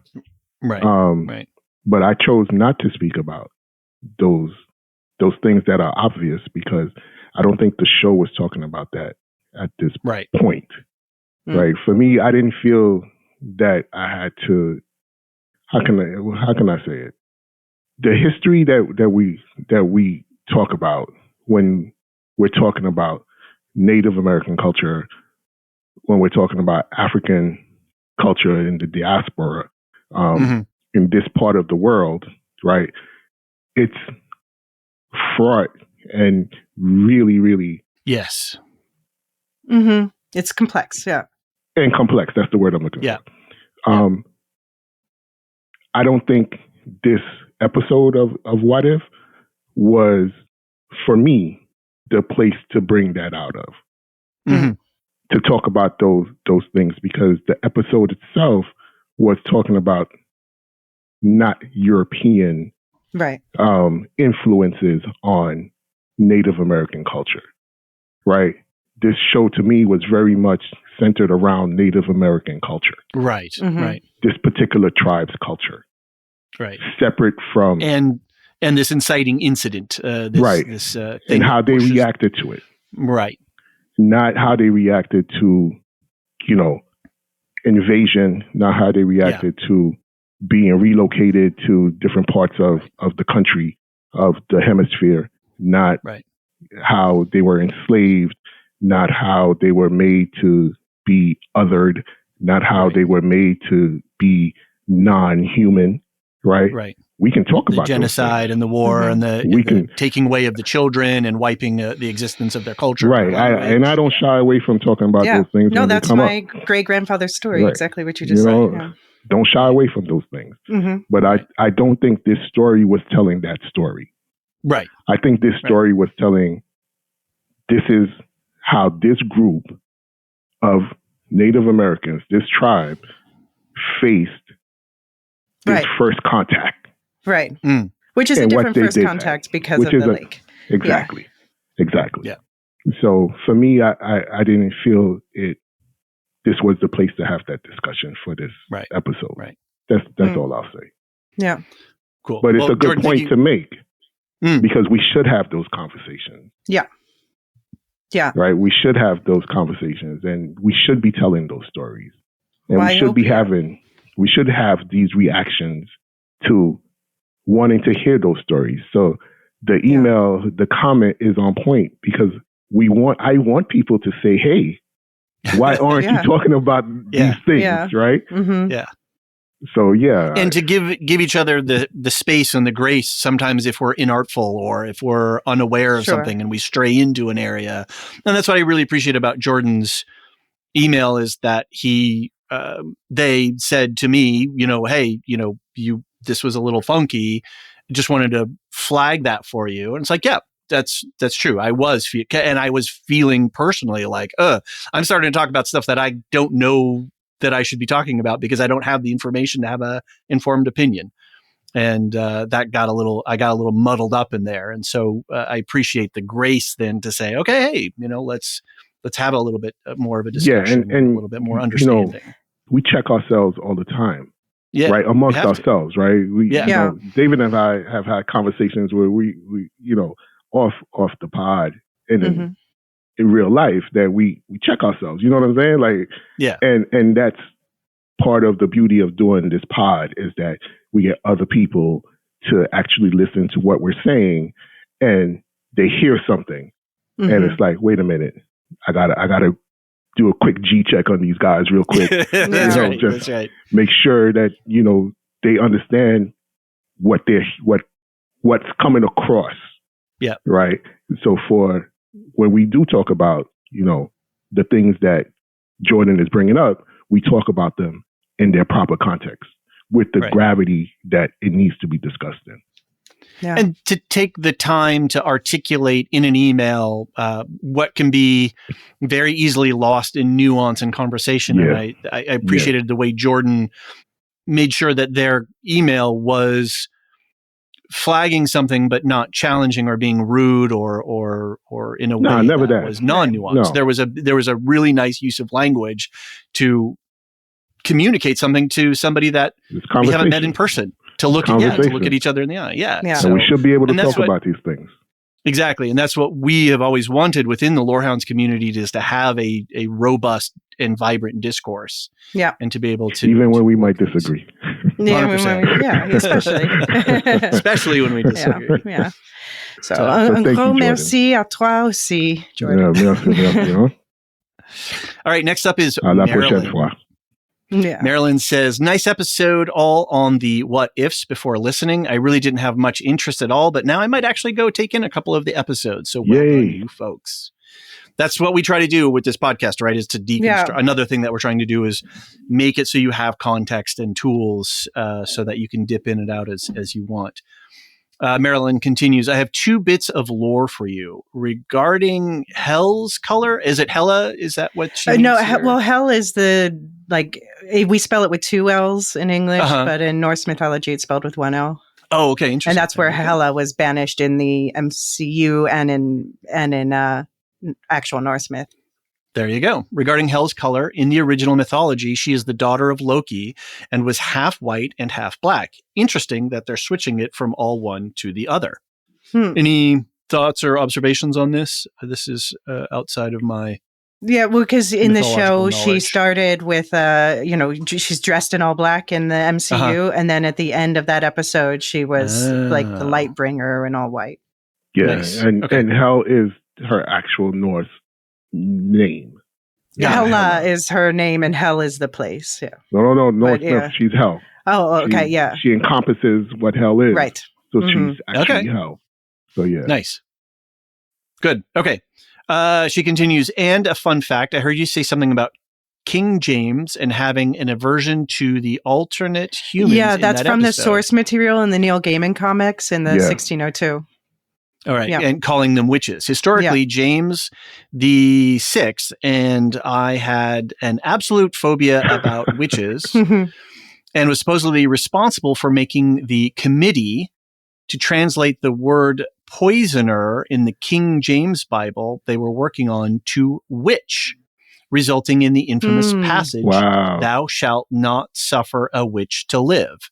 This, along with the dreadful text from 1485, the Malleus Maleficiarum, or the Hammer of the Witches, was responsible for an awful lot of the persecution of witches, most of whom were innocent men and women in the 17th century Europe. That book outsold even the Bible at that time. Wow. Really? Mm-hmm.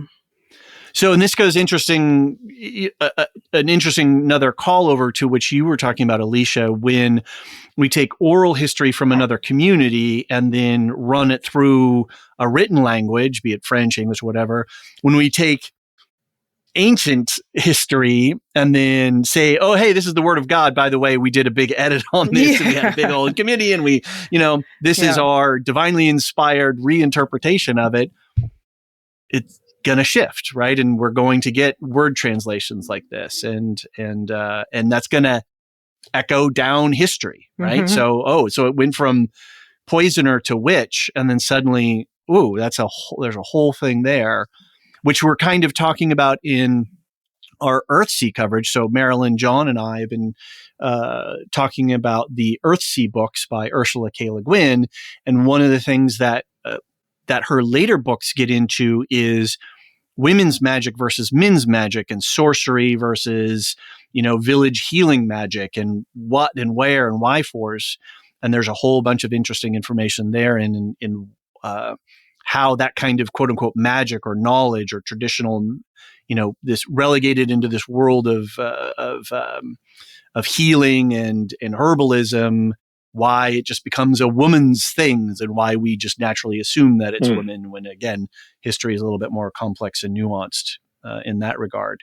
So yeah, if you're interested in either of those topics, check out our Earthsea coverage, and obviously we continue to talk about these other interesting things. So Marilyn finishes up, having now heard the background of Echo, I can see why it's so violent. Maybe I'll just listen to your pod instead. Well, here's the pod, Marilyn. Thanks for writing in. Any thoughts or additions to any of all of that? No, I think, Marilyn, you should try reading the 1602 series from Neil Gaiman. I think that you would find it. That one is really hewing close to history, but with the characters that we know playing a role within these historical things. And I think that you would like it. Well, John and Marilyn just did the Hogfather, which is out of the Discworld series. And so that podcast is out. I'll flag another podcast that's slightly holiday related to Anthony over on his Electric Boogaloo podcast, which is where he does all the Game of Thrones stuff. And he does a lot of medieval history as well, and being a theologian. And that's what he part does in his profession. He put out a podcast right around Christmas time talking about the mythology around the creation around Christmas. And it was really interesting and insightful. I had no idea that the mythology that I have about how Christmas was formulated was not on mark. It was my mythology. My knowledge on that is off. So go back and check out Anthony's it's a short podcast. It's about 5-6 minutes, I think, at most. And he sort of deconstructs where Christmas came from. So fun stuff. Cool. So lots of good content in the Lorehounds world. So let's wrap up today's podcast. There's one more thing I want to say. Yes, please. Before we get off. Yeah. I just want to say that, bringing these stories to screen has always been something that I've wanted to see. Right? Nice, yeah. And I'm appreciative that Elysia's here for that. Because I said earlier, I hadn't really read a lot of creation myths from Native American folklore, right?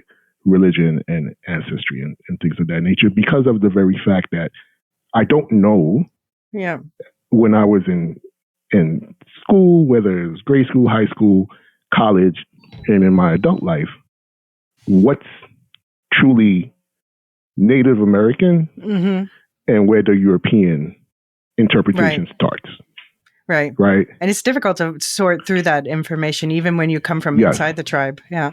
So I'm really appreciative that Elysia's here to give some insight on those things, because it becomes difficult to really say, as someone who is not versed in that world, whatever world that you may be from, to comment on those sorts of things. So, I just really, this is a really cool community that we have at the Lorehounds. And at the beginning of 2024, I just want to say thank you to everyone who's involved, because even on the Discord, folks are teaching me things almost every day. And I'm really grateful for that. So, hats off. Yeah, absolutely. Cool. Thanks, Jean, for those words. Appreciate it. Appreciate that we have a space to have these conversations. Yeah. So, okay. Well, let's shift gears and wrap it up. A quick note about the Patreon. If you're in and listening to us, you can listen on the public feeds, and we have ad supports for those. But we do have a Patreon. And if you're interested in supporting this community, the funds that we generate out of that go into paying for our costs. We make sure that all of the co-hosts also have a stake and participate in that. So we make sure that things are shared. So we really appreciate everyone who does make the choice to subscribe and support us. And I also just want to open the door too, is like, if you want to subscribe for a little while and then you got to bounce for a little while, and whether you come back or not, it's all good. Like, don't ever feel, I know sometimes if I am subscribed from a Patreon, I'm a little worried, like, oh, what do they think No, we understand people's financials and circumstances are different. So if you want to bounce in and bounce out, no problem. If it works easier for you to get an annual membership, there's a discount on that. That's cool. You can always convert your membership at any time.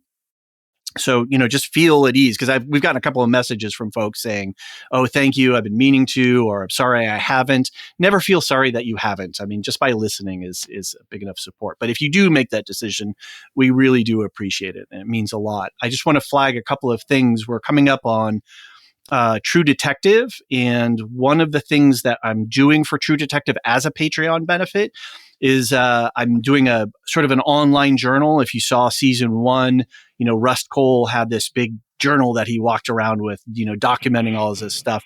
I'm kind of making a faux version of that online based off of our show tracker.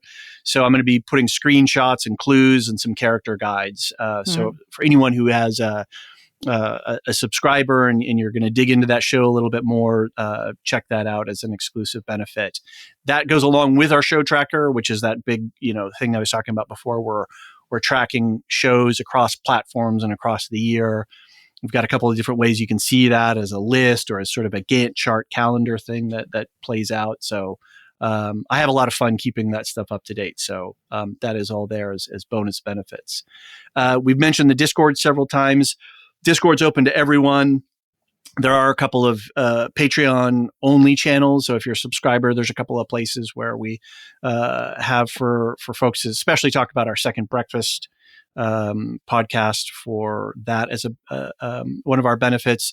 But we've got channels set up for all the different shows and projects that we are covering. It's a great place to meet and converse, like Jean was saying, people having really interesting and substantive conversations about these stories and about life. And I just want to say, too, we just sort of fired up a mod team. We call them the Dunedain.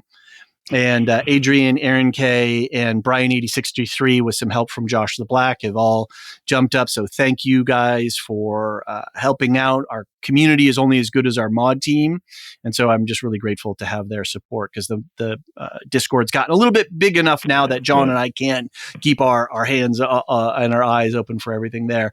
But those folks are there. So if you have any questions about how things work, if you're not a Discord user, there's a ton of people, not only the mod team, but everyone, like, hey, how do I do this? People are going to jump in and make sure that you're supported and understand. Because I know Discord can be a little bit, especially if you're new to it, can be a little bit confusing at times. So let's talk about a little bit programming schedules. Elysia, how are things with Woolshift Dust and the Silo Book Club? What you got cooking? Yeah, back to editing audio now. So wrapping up Beacon 23 and forging forward with the Silo series. Next up is Dune, and then it's going to be followed by the Three Body Problem, which I think Jean was also interested in taking part in. Yes, I am. I'm rereading the book. Yeah. Okay. Great. Me too. Actually. Yeah. Well, I'm about to reread the book. My rereading list is like longer than my reading list. Mine is very extensive. Mine is very long. Yeah. Very expensive. But I wanted to shout out. This is not Lorehounds related, but I am part of the committee doing the Academy of Death Racers Film Festival right now, which is a I was wondering if you were going to talk about this. Yeah, it's an online. Yeah, so Death Racers are what people call themselves, who watch every Oscar-nominated movie.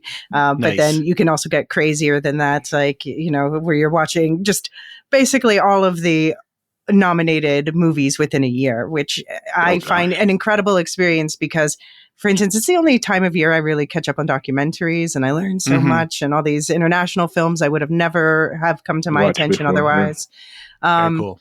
But so that's what does that include? Like Emmys and DGA and like all well, so award it depends how shows, crazy or- you get. Like Okay, it's all right. standard Death Racers, just Oscar nominees, but Okay. which Oscar nominations are coming out next week, but we've already got the short lists. And so the film festival that's going on right now through the 21st, which is the day nominations come out. It's short films, it's online, so it's available from anywhere in the world. And there are 10 Oscar shortlisted shorts in there, so including some of the harder to find ones. But I know one of them's leaving on the 16th, so jump on that if you're interested. It's aodr.net/festival. Just costs $6 to get a ticket, and you get access to about 70 short films from around the world. Awesome. Very cool. More content that we have to put on our watch, read, consume list. Hilarious. All right. Properly Howard movie review. They're on a little break. Anthony has got a bunch of stuff going on, and I know that he'll be back, but they're just on a little pause, both on the Bookaloo and Properly Howard movie review. That said, they have Steve and Anthony released a whole recap of season 1 of Severance in anticipation of season 2 coming soon. We don't know. We're waiting. There was some activity on the Apple TV Instagram that was teasing it. So we thought, maybe February. It came out in February last year. So we're fingers crossed that it's going to come up soon. But we set up a whole new feed just for Severance so that the 4 of us, Anthony, Steve, John, and I, can do week-to-week podcast coverage of season 2 the moment it hits the streets. So go subscribe to that feed. If you're doing a season 1 rewatch, or if you just want to listen to some more podcast content with Steve and Anthony having a good time, go check that out. For us on the Lorehounds on our main feed, we are running True Detective episode by episode. We have access to screeners. So we're watching a little bit ahead. We're never jumping ahead on the podcasts. So we'll only ever podcast about what we've seen, but we're able to record those about a week in advance. So we're still taking feedback, truedetective@thelorehounds.com. And we figured out a way that we can just tack on the audio for feedback at the end. We can record a quick feedback and then tack them on before they get published. So check us out there. We have our What If season 2, and obviously this podcast. John and I are going to do a Fargo season 5 wrap up once the final episode has aired. I don't know if either of you are watching Fargo season 5, but it's on my watch list to watch the whole show. But yeah, we'll see when I get to it. Oh man, it's so good! It's so good. This is like the Fargoist Fargo of yeah. But it is the Fargoist Fargo that ever Fargoed, I think. Okay. Oh my gosh! Wow. Okay. Yeah. It's amazing. Holly is swinging for the fences. John and Brandon are scheduled to do a Final Fantasy VII remake podcast for Lorehounds Play. That'll probably be out in February. For the Star Wars Film Festival, we are up to Rogue One. We're going to have a live watch. I believe that's on the 20th, next Saturday, on the Discord, and that's a Patreon-only member benefit. And then we'll release a podcast about that about a week later. Earthsea, we're going to push that into February. We're reading Dragonfly, a short story called Dragonfly, and then the next book, which is called The Other Win, and that short story and that book tie in together with the continuing story. So Marilyn, John, and I will be doing that. We're going to record and release that in February. Silmarillion story, the next up chapter in the Silmarillion is Of Min. That should be a really interesting podcast. Looking forward to that. And then that'll be in February. And then in January, we still have Second Breakfast, which is our Patreon exclusive podcast where John and I talk about life and we get a lot of feedback from our community. And we have our movie of the month this year. It looks like on the poll, the Patreons voted for Logan's Run. Good film. An amazing science fiction film from 1976 starring Michael York. A really very cool science fiction movie. Check it out if you get a chance. But we'll be talking about that. What we're tracking, we've got a lot coming out this year that has not yet been given any actual dates. We've got Severance, House of the Dragon, Rings of Power, The Boys, The Alkalite, which is a Star Wars show. All of those will be day one coverage when we get dates. We're keeping our eye on Masters of the Air. I think we're going to do maybe a 2-pod coverage of that because I've watched already the first 2 episodes. It's not really a week-to-week kind of show that we can do, but I think we can do episode 1 and 2, and then maybe at the end we'll sort of wrap it up. Avatar. We're tracking Shogun. The trailers look really good. It looks really interesting. We'll see. Mr. and Mrs. Smith looks amazing. That looks like a lot of fun. Hopefully we'll probably do maybe The Last Airbender. Yeah, we got that. Constellation. We've got a bunch of stuff. So if you're a Patreon member, go check out the show tracker. Otherwise, keep a listen for the programming notes, and we'll keep you up to date on what we've got going on. Whew, that is a lot. Okay, last big shout out to our Patreon lore masters. These are our top tier supporters.